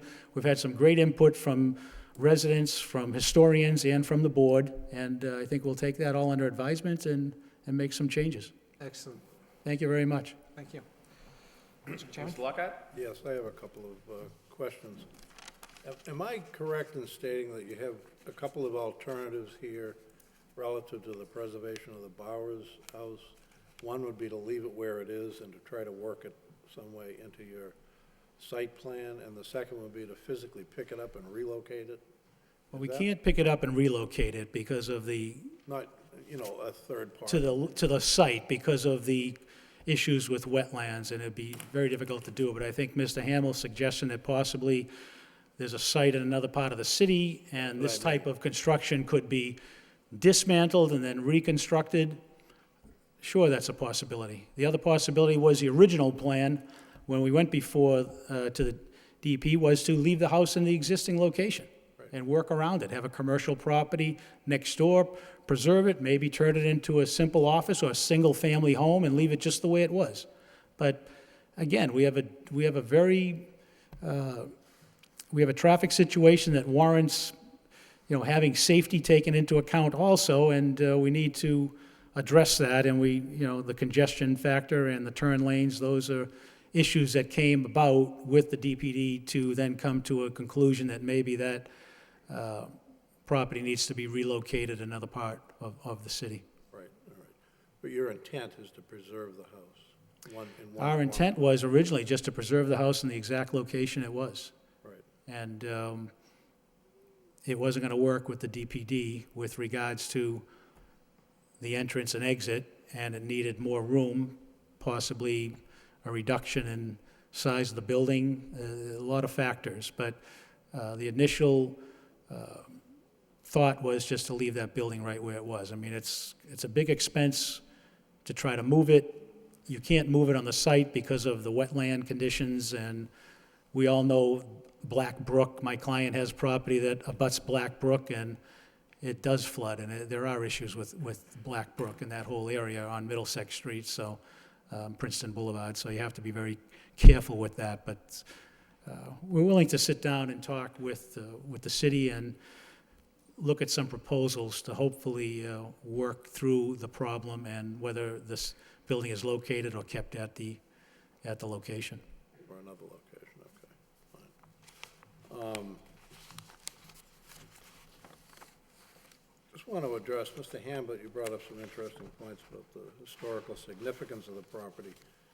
And as chairman of the Historic Board, I am very familiar with this property and the issues that surround what you're doing. And as a result, I had a conversation, an email exchange really with Steve Stoll, our administrator today. And I think it might be appropriate for me to read part of this.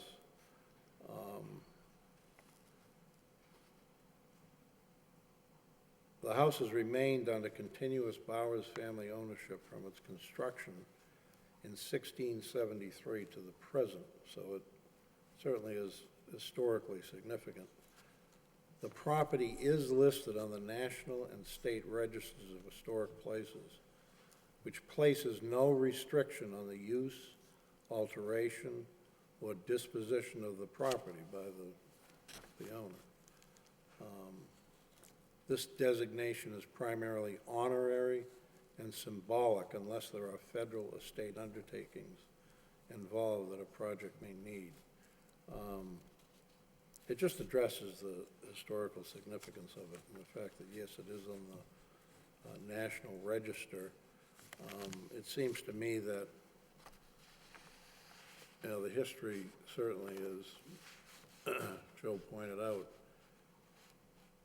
is extremely important, and as such, as you move forward with the project, I would volunteer the Historic Board's resources to facilitate whatever you might need to accomplish that.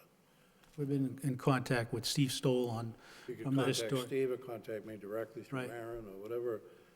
Whatever would really make it work and preserve the property is very, Sure. very important. Okay, That's what we want to see. thank you. I do have, talk a lot about traffic impacts, but we didn't really touch on pedestrian access and safety to the site. Can somebody just address that? Say that again, I'm sorry, I didn't hear that. We haven't really addressed pedestrian access and safety on this site at all. Can somebody address what you're proposing? Well, I think when to do you, in terms of I haven't, sidewalks? I haven't driven down there for a few days, but I think there is a curb on Wood Street, but I don't know if there's any sidewalk on this property. There's about 800 feet of frontage on Wood Street, Right. and I don't think anybody accesses that portion of Wood Street on a sidewalk. And my understanding is that if the city is going to be reconfiguring that street, that sidewalks are going to be put in, and that's going to give access with a crosswalk at Westford and Wood for people to come across the street, fairly large apartment complex, condominium apartment complex across the street to access this site. And then also be able to walk all the way down north on Wood Street to access the rest of the developed area, which is the corner of Princeton Boulevard and also the Market Basket. I mean, Market Basket is the big parcel that draws most of the traffic. There's a few other commercial parcels, the one that was just developed a few years ago at the corner of Middlesex and Wood and the Walgreens. So once you get past Princeton Boulevard and past a couple of homes, I think they're two-family homes that are right on Wood Street, you get to this parcel, this wooded parcel, there's no access at all. So that will be addressed. Okay. And then internally to the site, you have appropriate. Right, walking with crosswalk, striping, and sidewalk. Okay. That's all I have, Mr. Chairman. Oh, one other comment on the person who testified regarding that other condominium association up there. Judy Maley, yep. Yeah, I'm sorry, I forgot your name, ma'am. Judy Maley, yep. Yes, the architecture of the office building. Needs some work. You talked and addressed that, about improving that, it really. Yeah, I have not seen actual renderings. I saw that one rendering, but as Brenda Maley pointed out, the bank building is a great-looking structure, and Yeah. the office building is a large structure, and the span, having a flat roof, go back to the architects to see what they can do to make that a little more pleasing It all work together. to work with the site, especially if, you have a historic home that's located at the site. Exactly. All right, thank you, that's all I have. I just have a couple of comments. Obviously, we received a lot of input from Division of Planning and Development, and the applicant indicates they're willing to work with the Division of Planning and Development, as well as the traffic engineer, the water department, to find out how we get the sewage in there, the city engineer, and working with the city for the land swap. I think would be helpful if, I know you talked about the signage maybe coming in when you go before the zoning board of appeals, but I think the signage could be helpful if we saw it on the plan, because it might direct your traffic flow. Traffic flow, You right? know what I mean? So if we see the signage well on how you decide to do it, like if you're gonna do that north, coming in on Wood Street from the north side, with that accelerating lane, what type of signage you'd be putting on there. So I think that would help control, or at least the concerns that maybe the traffic engineer has, or we have, if you have some signage to show how that would pick up some of that area instead of just waiting till it goes before the ZBA, because I think it may be addressed by planning staff as well as the city engineer, traffic engineer, I should say, and city engineer. I know it was alluded to about, if you put the, you can't come in by certain hours of operation. I know people do ignore signs, but they don't ignore gates if they're chained. Yeah. We've seen that happen in the past. If you eliminate, it's one of those roll chain fences, with the gate, but that's a concern. But you know, I have no problem in having the matter continued. I think there's a lot to be done, and hopefully everything can be incorporated on the plan, so I have no problem with the matter being continued to, I don't know how soon you can be back. We meet again on 12/2, or meet on January 6th.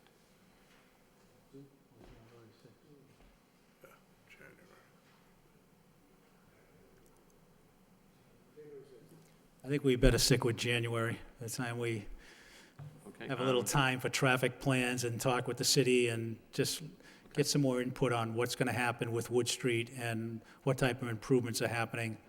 And I think that would be the best bet for all of us. I think that's our next, I know, right, Aaron, I think we meet again January 6th, that'll be the first Monday? Yeah. I know, I didn't bring that up, that 2014 schedule They with have me. January 7th. It's Was either it? the 6th or the 7th. Yeah, whatever. It's the that is. 6th, yeah, it's the 6th. It's the 6th? Monday's the Okay. 6th. It's a 6th. Okay, so, January 6th. I'd make a motion that we continue the matter to, the January 6th, 2014, meeting. I'll second that, Mr. Chairman. Motion's made and second. All in favor, say aye. Aye. Any opposition? Hearing none, so we continue to that date. Thank you and very good luck. much. Thank you. Thank you for all the input, we appreciate it.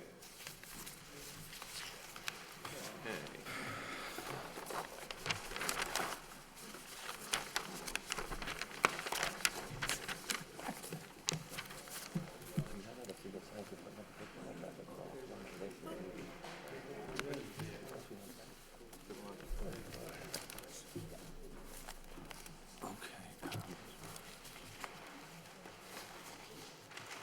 I mean, I think it makes it.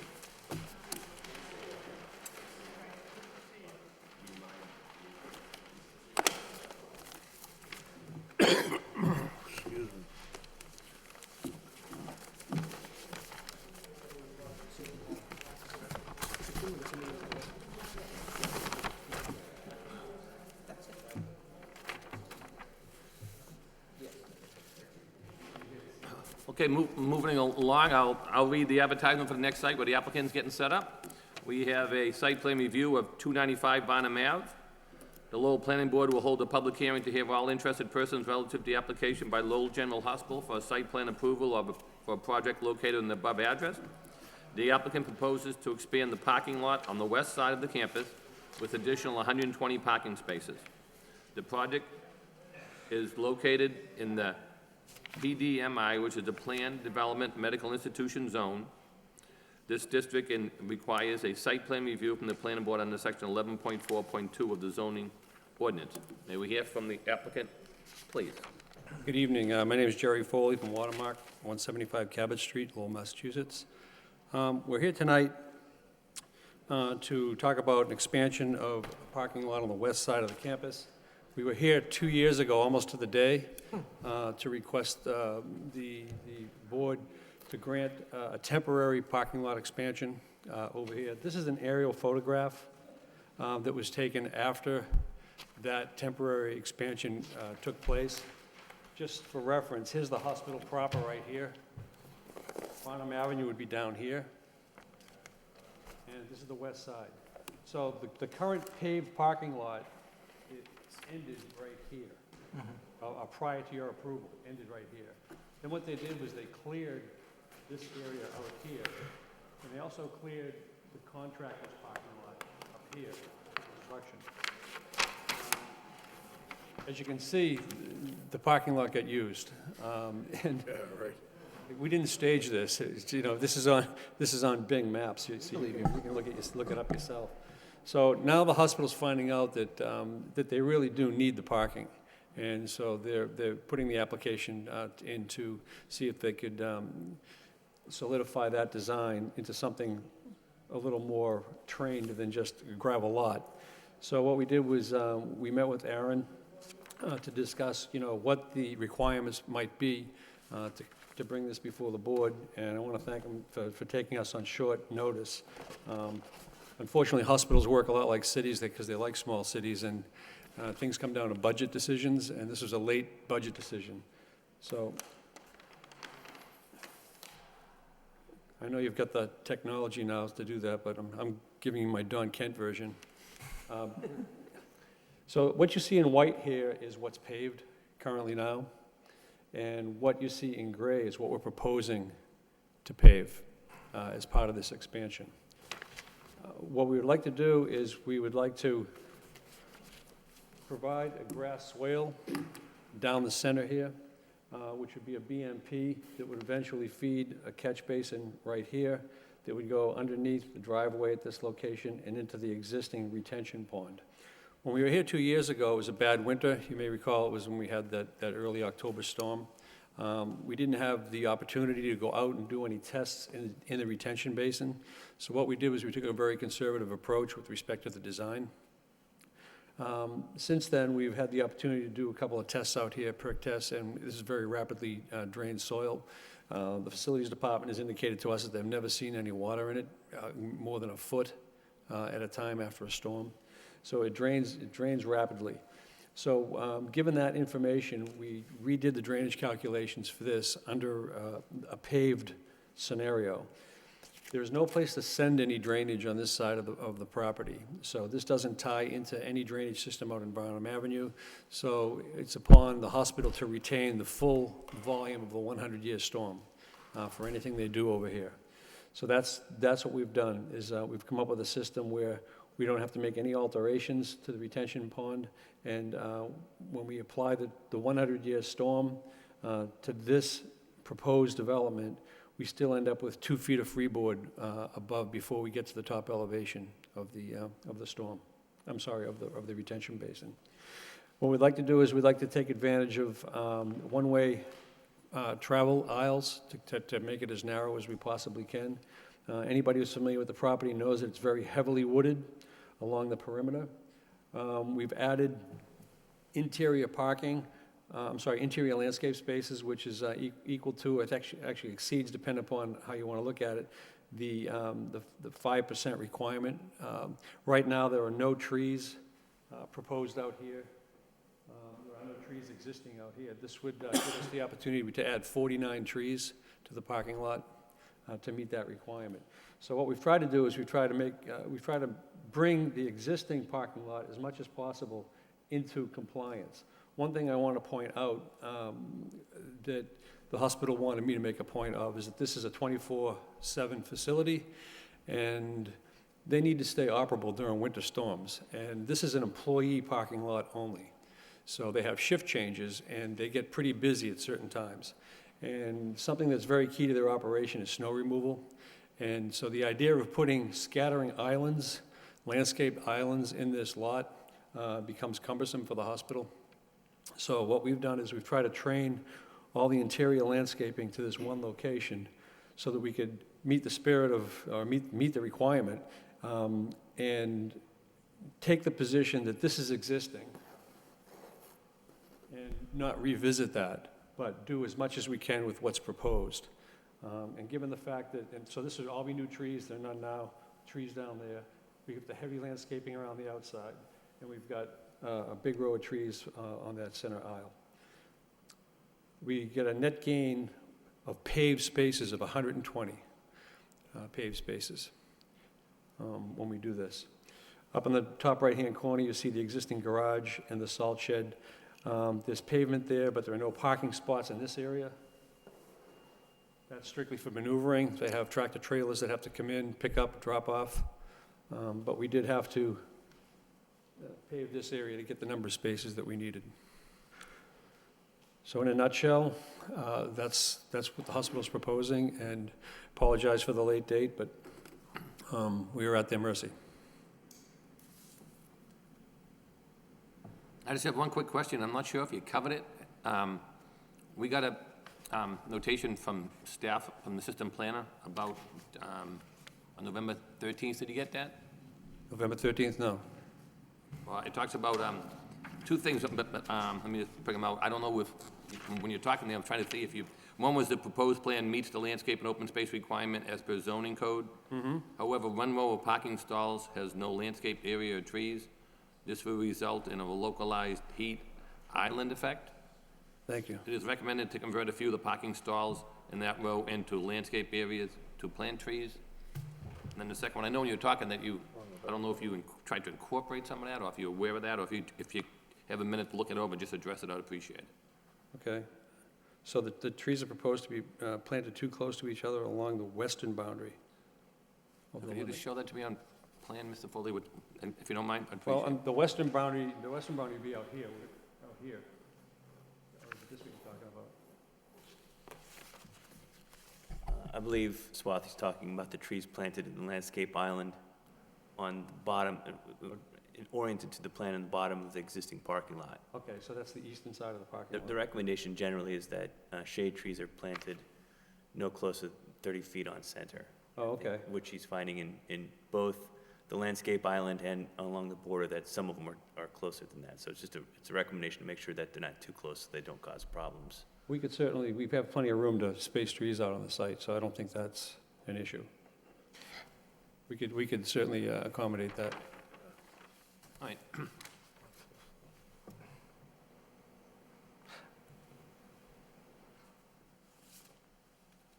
you have anything else, sir? Nope. Okay. Anybody else want to speak in regards to this project? Anybody here want to speak either way, in favor or against? Anybody here want to speak in regards to General Hospital project? Nobody here wants to speak in favor or in opposition? Hearing none, I'll turn it over to the board members. At this time, I'll start with Mr. Vishek. I know he lives close by, and I'm sure you have some questions. Thank you, Mr. Chairman. Yeah, I had, Mr. Foley's, I had a couple of questions. And I didn't go back to the original approval of this board for the temporary parking lot, but I know in what was posted for the public hearing was that the applicant proposes to expand the parking lot on the west side of the campus with additional 120 parking spaces. The narrative says the proposed permanent parking increases the existing permanent parking by 120 cars. The impression that I got from the narrative is that the temporary parking lot had the capacity to handle 120 cars, and now you're making it permanent. But the plan that we had, if I count, and again, trying to figure out what was... Yeah, I know what you're going to say. Yeah, it's 168 spots, so... And I'll be honest with you, I had some neighbors call me, and I was going to alleviate their fears, and I went up to their home, and I took out the plan, and I said, oh, you know, this is... And we started counting it out, and it was 168. So I guess my question is, with the temporary parking spot, what was presented, what did the temporary parking area have, and is this an increase of parking spaces from that temporary lot? Actually, if you look at this photo here, because it's not striped, Okay. they ended up putting in a lot more, I shouldn't say a lot more cars than you would be able to get on a striped lot. It's kind of tight. And I don't have the exact number that was proposed 2 years ago. So what we did was when we analyzed this, we only looked at what currently is paved and how many paved parking spots there are. And then when we're all done, how many paved parking spots will there be? And the paved parking ends up being a total increase of 120. So without me doing the math, my guess would be that there would be fewer cars. There would be fewer cars than what you're seeing now under the temporary conditions. The other thing that I point out is that there's a little bit of no man's land right here on this portion of the site. Yes, because I counted those spots in there that, okay, yep, Currently, there's access in there. yep.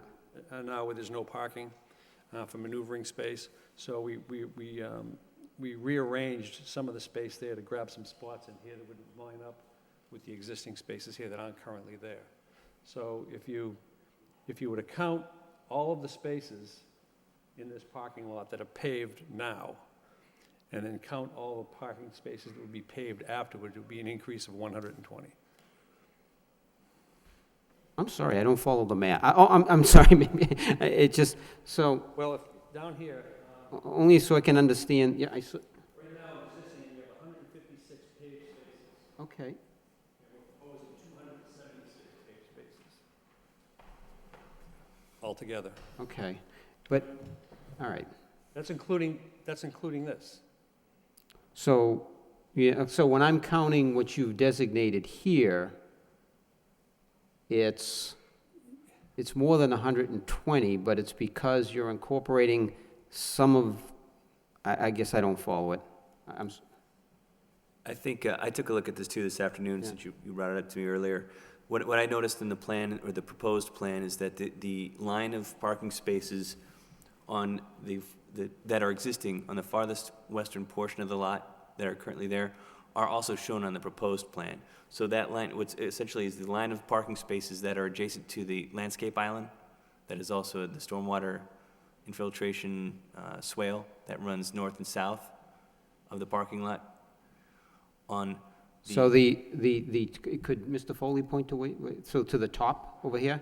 Yes, that landscape island, the parking spaces that are just on the bottom of that, or the east side of that landscape island, are already existing parking spaces. That whole row along there then? Gotcha, okay. And that's what I counted, okay, all right. And then the area that Jerry referred to as the no man's land has some parking there now. Gotcha. As the current parking lot has been striped. Okay. So there's 120 parking space, or I got something like 122 parking space delta between the existing condition with paved surface and the proposed. So the bold parking spaces on here don't necessarily signify the new parking spots? No. It incorporates that row, okay, all right, okay. And the lines did shift a little bit. Okay, all right. Now, and I will say, and clearly, this has worked out with the temporary parking area, but I am a little disappointed there's nobody here from Lowell General Hospital, because, in the past, and I guess, Mr. Foley, if you can even take this back to them, where they sent you with a message saying that, storage, snow removal is important, and I can attest to the fact that it is a 24/7 business, and it is the largest employer in the city of Lowell, and also Varnum Avenue probably is the largest employment corridor in the city of Lowell. So I guess a couple of concerns. I didn't recognize any of the individuals on the application. Wynn Brown in the past would reach out to the neighborhood group. Pat Crane prior to that would reach out. And I know this may seem like a very light impact project. However, it is the service entrance where the employees are. In the Pawtucketville Master Plan, it really talks about taking specific measures to ensure that the traffic generated from the hospital really concentrates towards the signalized intersection.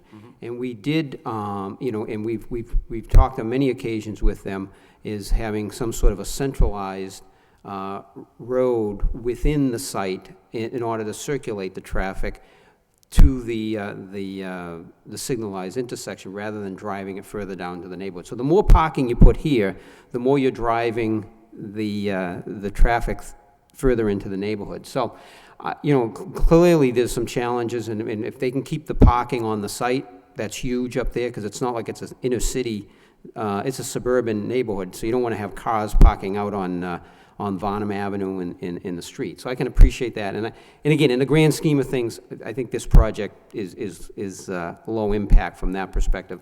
But again, I'm afraid, I don't want there to be a disconnect between all of those concerns, and clearly, I think this is something that, we need to take into account. Given the concerns that DPD had mentioned, I drove through the site there this weekend, and to the other side of those trees is the backside of Solomon's Mental Health, and that's it's not residential, and there's appears to be plenty of buffer between the extension of Mary Teresa Terrace, so it really is it's an on-site project. I think when you look at the existing conditions, the addition of the shade trees that you're talking about is a vast improvement from what's there. So I certainly, I'm comfortable with what's being proposed as far as the landscape configuration of the proposal. So, thank you, Mr. Chairman. Thank you. Mr. Lockhart? I have no question. Okay. Mr. Boyle? Eric, can you show me, let's see, comment number 1, one row of parking stalls had no landscaped area or trees. Can you just point to what that's referring to? Is that the red circled? Yeah, Jerry just pointed to it. It's the whole aisle that Okay. he just circled. Okay. All right, Which for the most part is existing. most part is existing.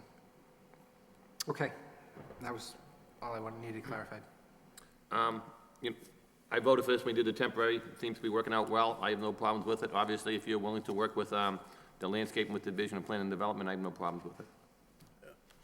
If I could, just respond very quickly to Mr. French. Absolutely, Mr. Foley. Yeah, the hospital apologized, and I probably should have said that first. This whole project came about in very short order, and both Jody White and Amy Hoy were not available tonight.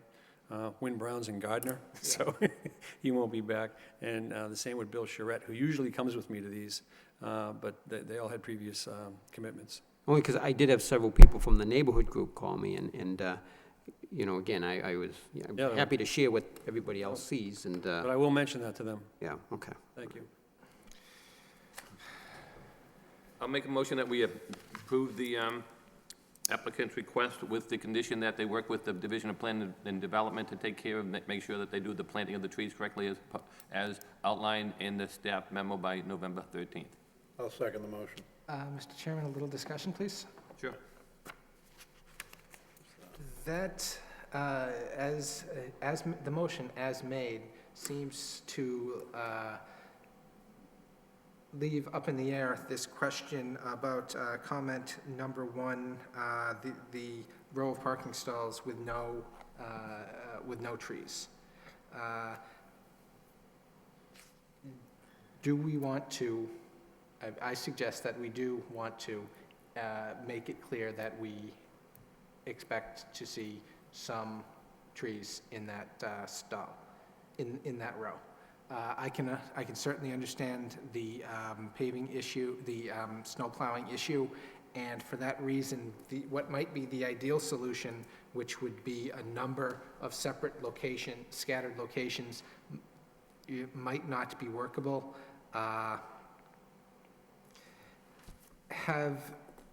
But if there could perhaps be a centralized location in which several trees could be planted, producing one curbed off area in the center, which holds 3 or 4 trees.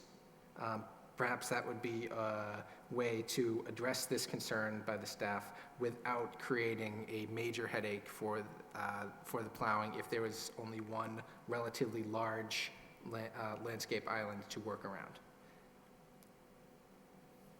Alan, does planning development have any problems working with the applicant to address the landscaping needs? No, just as long as it's understood that we're going to be working with them to include an island or not on that.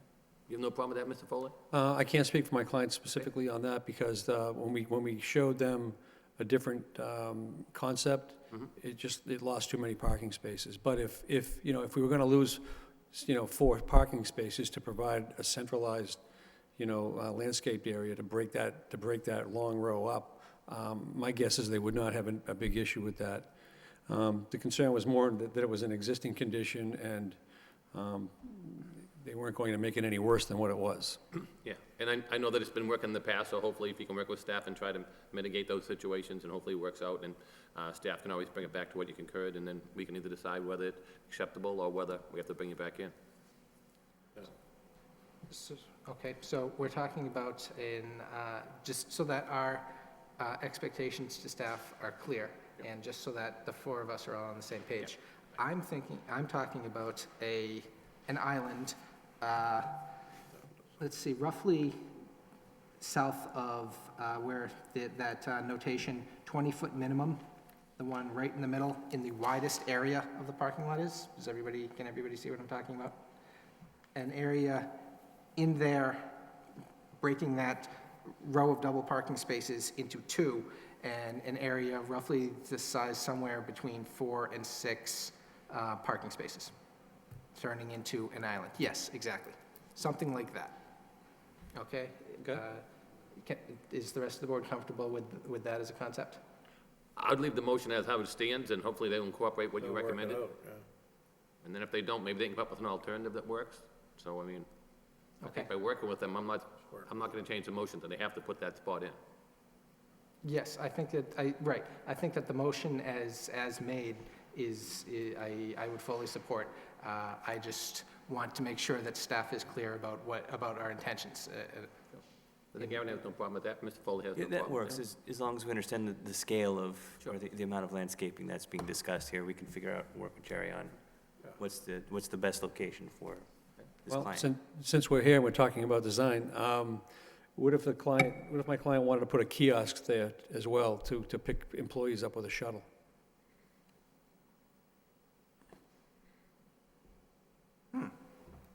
I think if you work that out with staff, I have no problem with that. Okay. You know, I mean, especially with the bad weather, stuff like that, you know, and you break it up, you landscape it a little bit, bring it back in. Yeah, it's a good hike from there to where they have to work. Sure. Yeah, makes sense. I mean, especially in the bad weather, I have no problem with that. If you know, you want to configure that with staff and as you're addressing the landscaping, Work that out, that's a good idea. and then Aaron can bring it to our attention later. So, Okay? Okay. okay, so the motion made in second. All in favor, say aye. Aye. Aye. Any opposition? Hearing none. Motion is adopted. Good luck and wish you well. Thanks for your time, appreciate it. Thank you. That's a really good idea. Okay, my,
did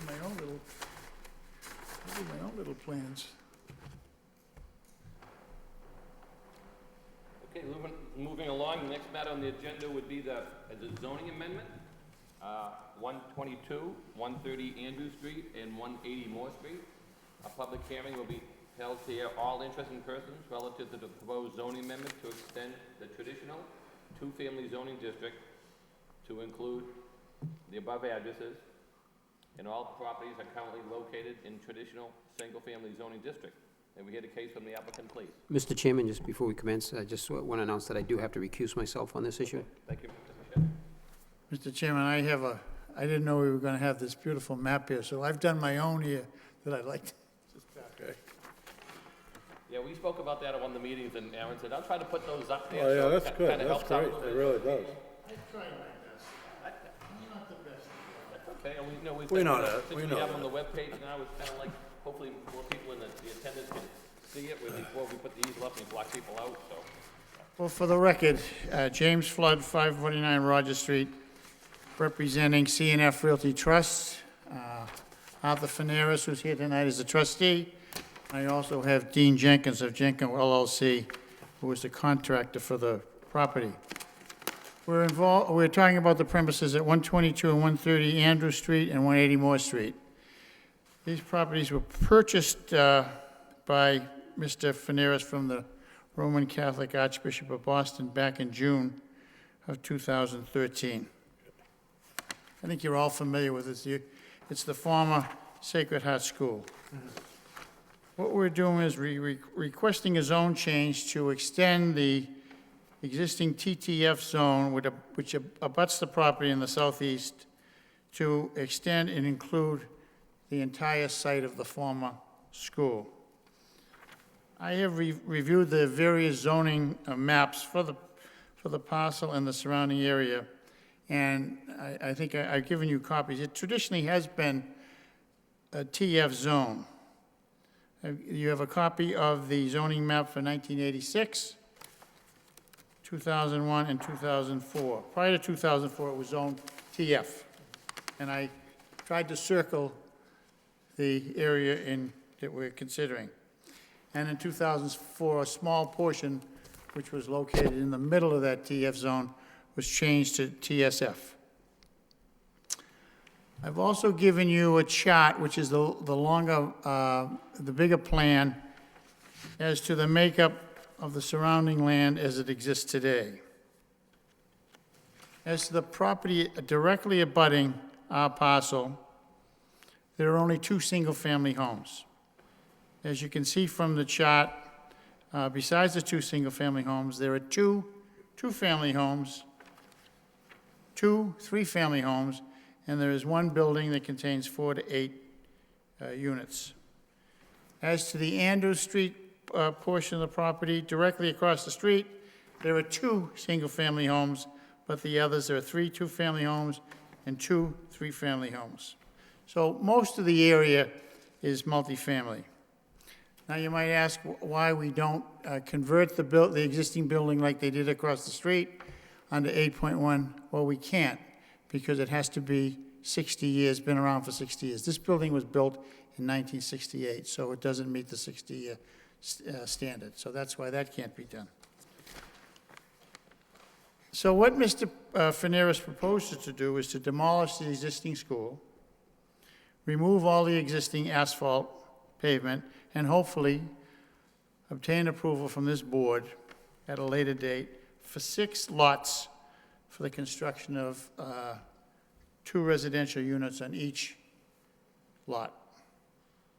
All the lots will be landscaped with grass and trees, and all residential units will be owner-occupied.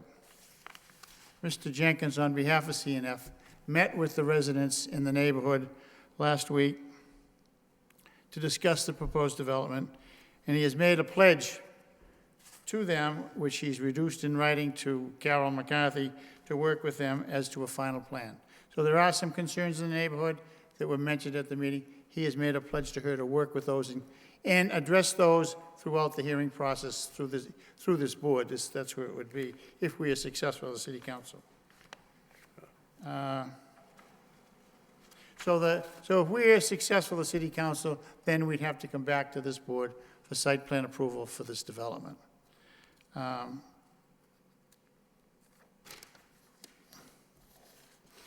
You know, I think what we're asking for is in the character of the existing neighborhood.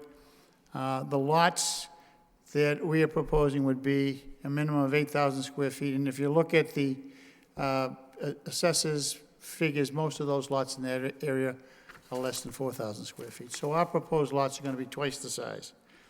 So I would ask the board, we're here to answer any questions, but I ask the board to favorably recommend this to the city council, because I think it really fits into the neighborhood. That's all I have to say. Thank you, Mr. Flood. Anybody else want to speak in favor of the zoning change? Anybody want to speak in favor? In favor? Hearing on that portion, public hearing closed. Anybody want to speak in opposition to the zoning change? I would like to speak, but I'm not sure if exactly in opposition, but some of the concerns that were brought up. Okay. Just state your name and address. My name's Randall Sneed. I live at 63 Otis Street. I'm a resident in that neighborhood. And I was at that meeting, and there were some concerns that were brought up that with that being a main thoroughfare going through there from both Moore Street and Andrews, especially Andrews Street being a main thoroughfare for the fire trucks, school buses. There is a school bus stop right there at the corner of Andrews and Moore Street that placing another resident there where they would be pulling out onto Moore Street at that location and going from having what was informed to us as being zoned for 7 single-family units to 6 dual-family units as condo units that would increase the occupancy of there. So the traffic that would be there, the parking that would be required, especially if you had visitors coming to see you.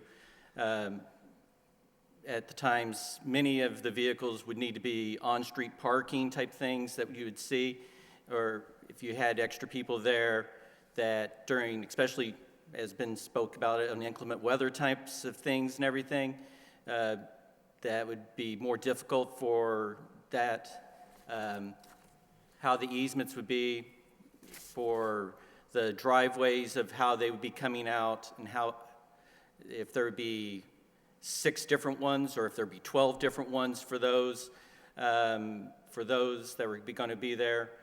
The fact of the statement of the Sacred Heart Church that is currently being renovated into condos, that at the time, the group that was stating to us that they were going to sell those, but now they're having to rent them because they aren't able to sell those units.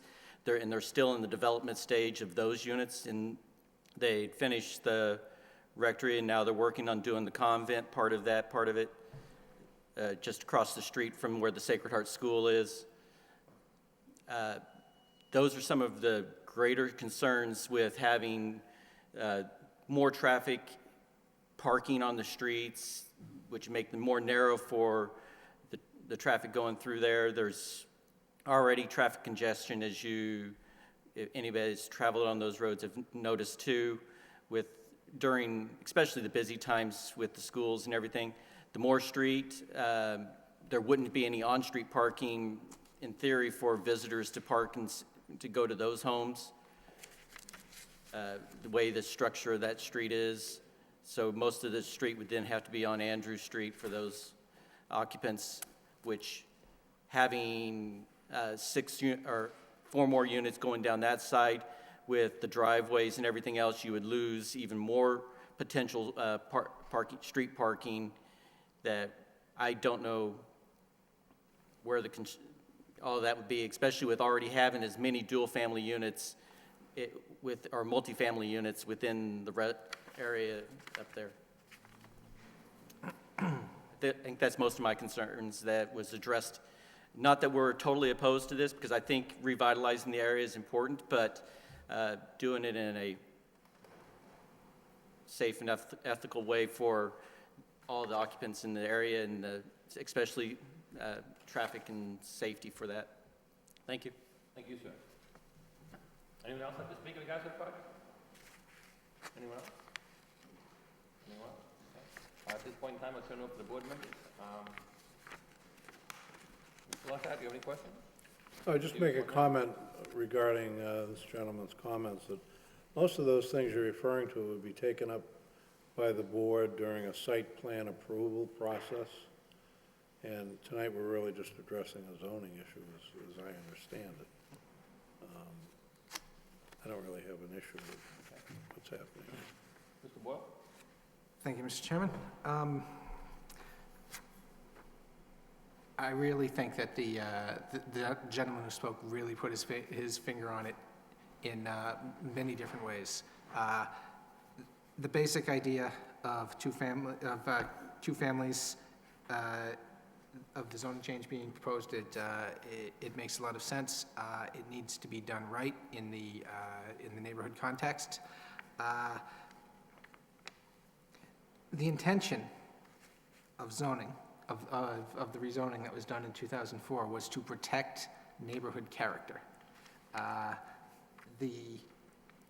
the concern here was in the creation of the single-family zone is that there are small single-family pockets, one just to the north of the site and another just to the west of the old Sacred Heart Church complex.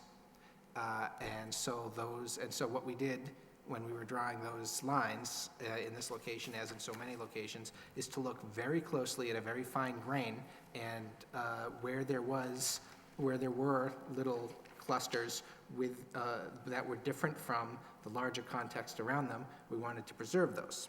And in this particular case, there were those two, and then in the middle of it, there was all of this Sacred Heart Church and Sacred Heart School properties, which didn't really fit into any of the traditional neighborhood zoning districts. However, they linked together these two little single-family nodes, and so we drew it as one zone that included all of that land. So all of which is a roundabout way of saying that zoning the Sacred Heart property, the Sacred Heart School property, as single-family was not in and of itself a decision that was made because it was necessary to protect neighborhood character. Rather, there were we were attempting to protect the character of those two single-family clusters to the north and south. And so if this zoning was to go through, I do not feel it would have a negative impact on the preservation of the neighborhood character because it was not the Sacred Heart School properties that needed to be kept in single-family zoning in order to protect that character. Thank you.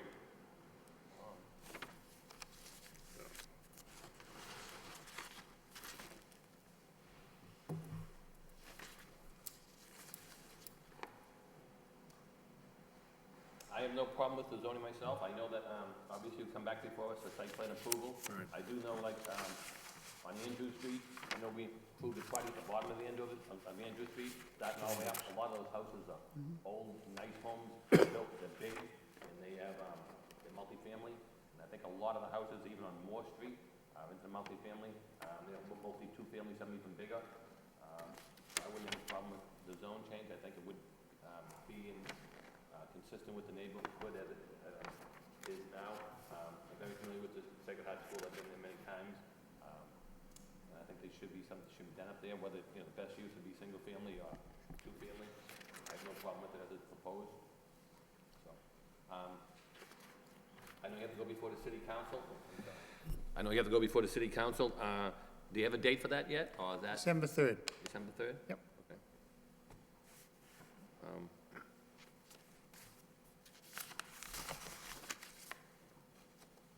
I'll make a motion that we recommend approval to the city council.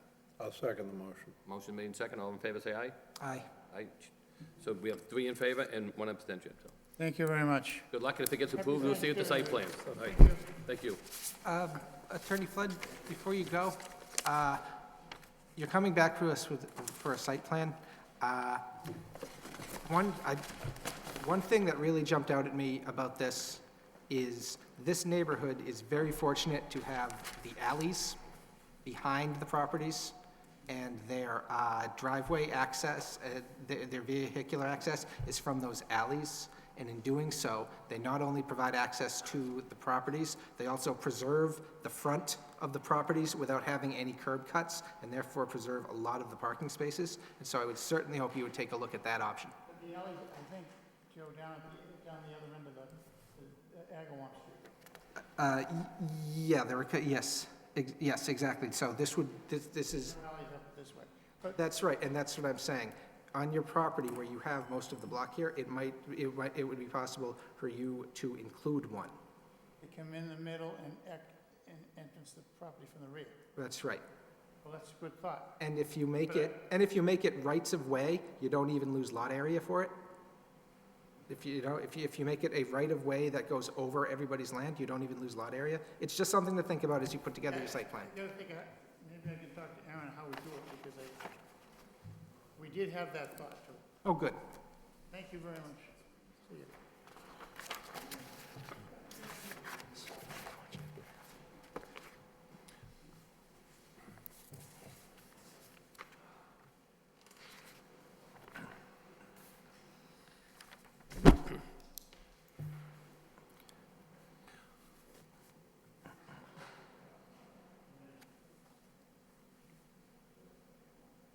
Okay, we're moving along now to, under new business, request for site plan amendment. This is 585 Merrimack Street, which is known as the proposed Gene Dart Credit Union.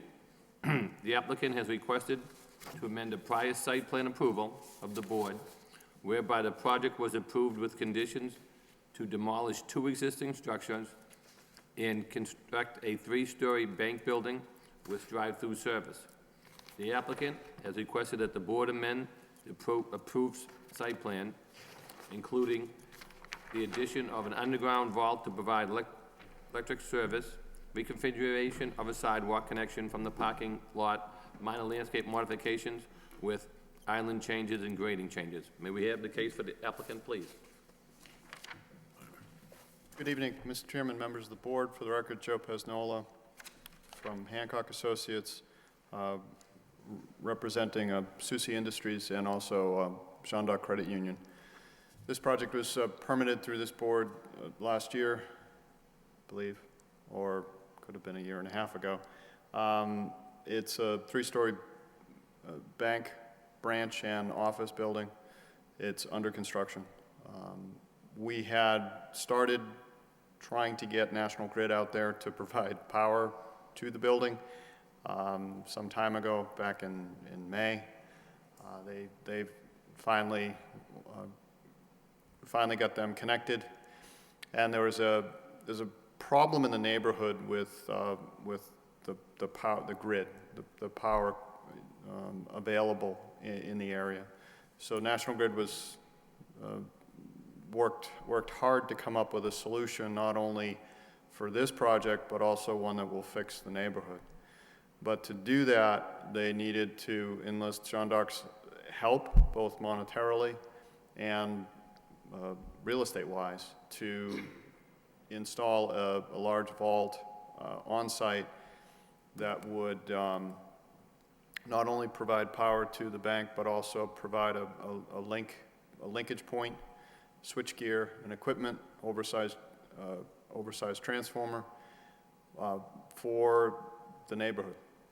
We're also going to provide an easement through the property, linking Moody Street to Merrimack Street, and we're providing them the installation of spare, I think, 4 or 5-inch conduits that will run from Moody Street up to Merrimack and be able to assist National Grid in improving the grid in the Merrimack Street area. So there'll be more construction by National Grid up in Merrimack a little bit later on. Right now they're focused on Moody and down in this corner. Anyway, long story to come to what does that do to us? What does that do to the changes to the site plan? We had originally approved the plan with a generator in that corner and also a pedestrian linkage between the bank and that corner. It really impairs the ability to put the pedestrian linkage there.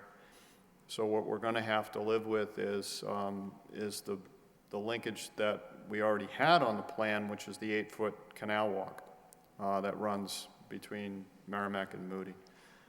We've done some minor regrading to make that more hospitable to pedestrians to move from the bank site over to the canal walk and out to Moody Street and back to Merrimack Street, and also reconfigured some of the internal walkway to get from the rear parking lot to the bank entrance, which is on the left-hand side, so that becomes primarily just a place for the customers in the parking lot to move to the bank, and not focusing it as a pedestrian way.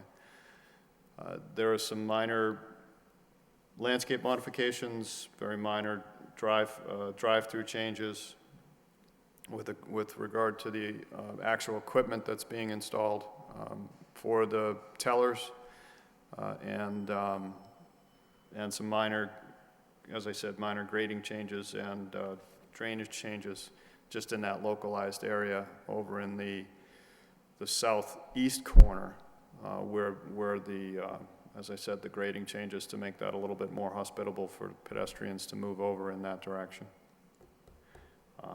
So some of this work has been done. The vault, we didn't want to chase away National Grid. We got them on site. So the vault has been installed, and we can continue to work with staff on the refinements and any refinements that you or they see fit with regards to the landscape. Thank you.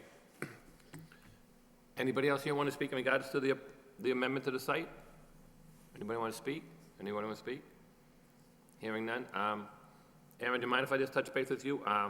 Obviously, you've seen these plans. Do you have any concerns or comments on these? I know we spoke briefly about it on the phone prior to tonight's meeting. Any comments you have to share with the board? No, it doesn't appear that this proposed amendment has any real significant impacts to the landscape plan or the site layout. It seems to function as it was originally approved. The primary access for pedestrians through the site was along the canal, and it was always envisioned that way. I think the other pedestrian walkway from the parking lot was just a kind of backup or secondary pedestrian access through the parking lot if you're coming down the other end of Moody Street. But I think that having the canal walk is plenty for providing that through connection. I think the only other real impact is that there's one parking space that was lost, but there was more than enough parking per zoning, so there isn't really any issues from our perspective.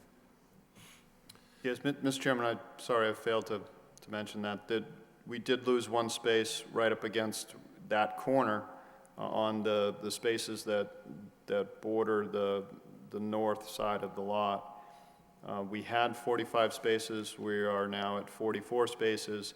Per zoning, we were only required to have 31 spaces. And Jean d'Arc wanted to put as many parking spaces on site just for their own needs, because their current site is parking starved, so they definitely didn't want that to repeat.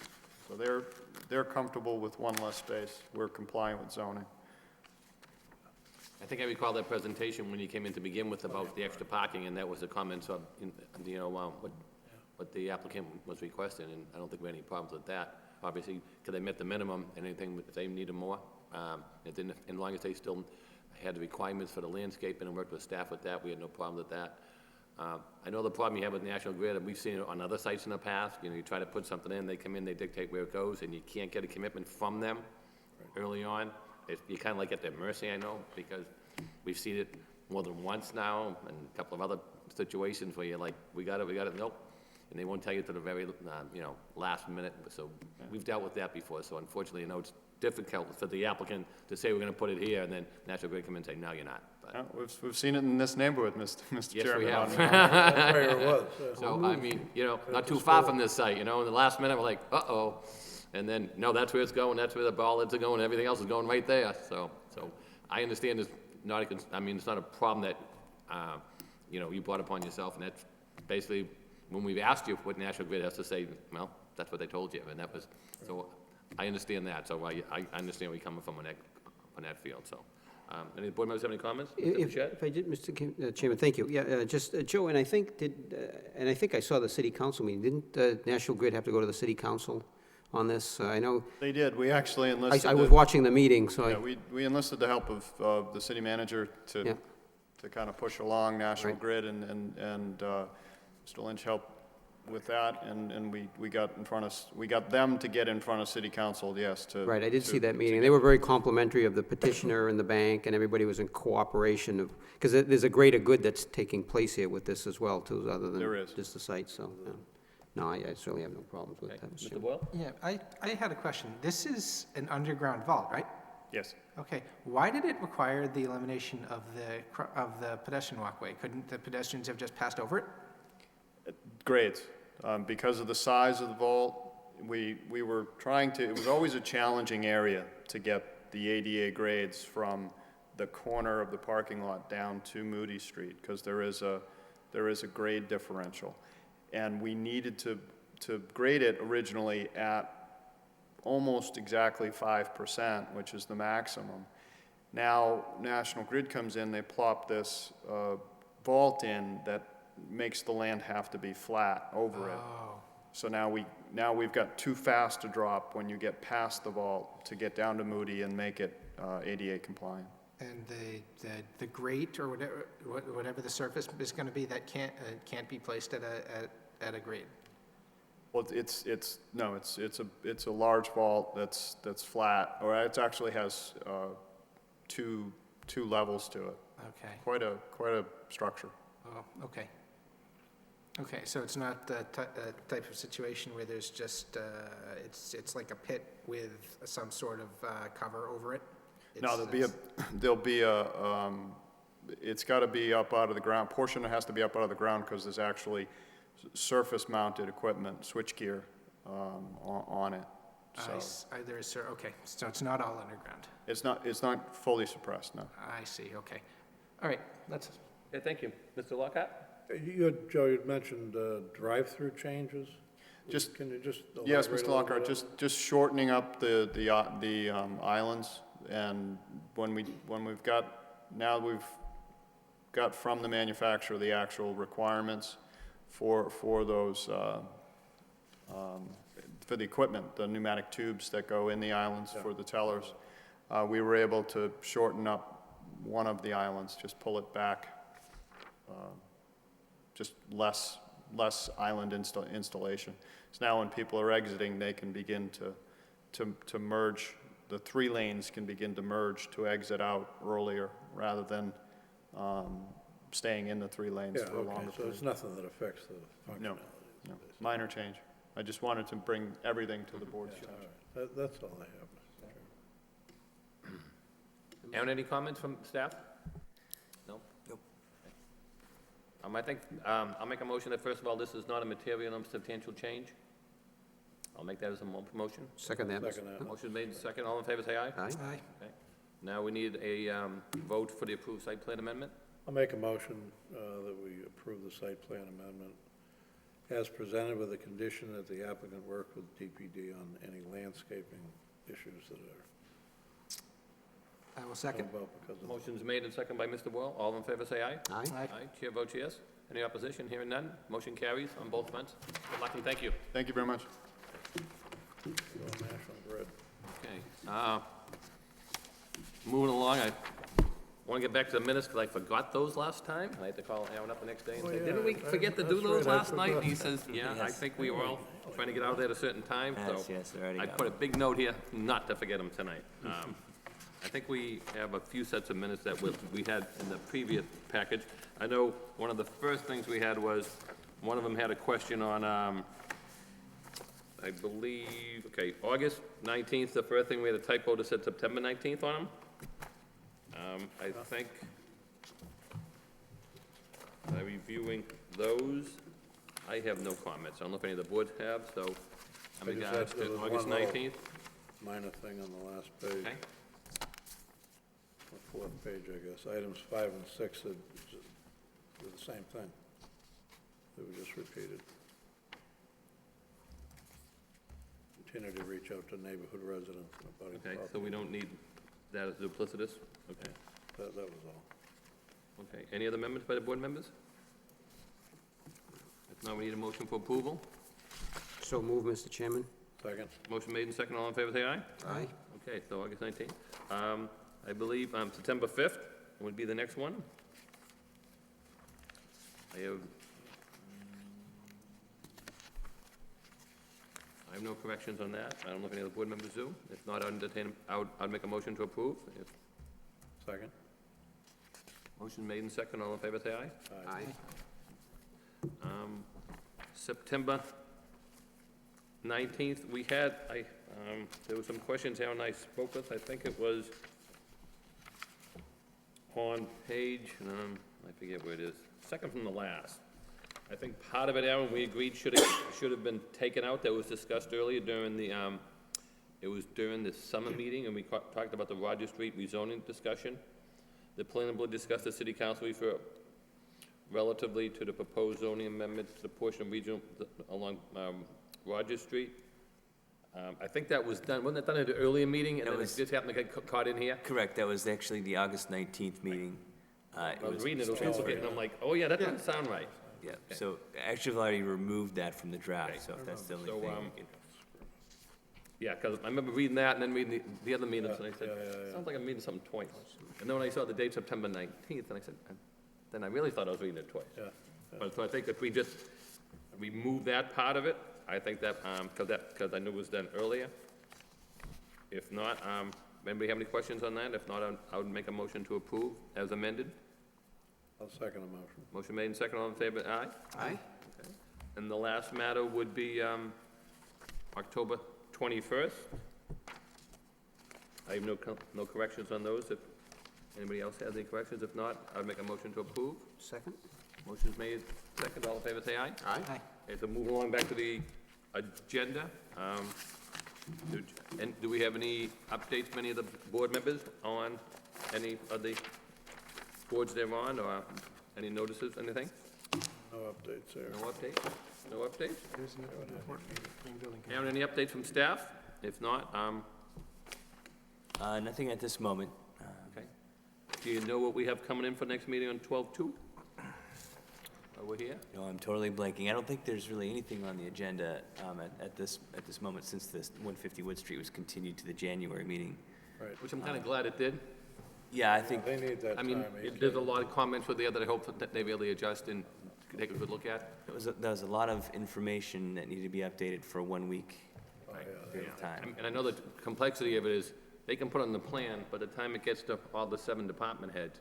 But even on that one, I don't think we had any feedback from the fire department. I remember Correct, we don't have I a mentioned that from you earlier, like, and this was an oversight by my behalf, though. Because the question is whether they can come in through the site that way, or are they gonna surface it from the That's true, street? yeah. But- Okay, so if we have no further updates, we can entertain a motion to adjourn. Motion is made, and Second. second, all in favor, say aye. Aye. We are adjourned. Good night, and thank you very much, everyone. Have a good night. Thank you, Aaron. Thank you.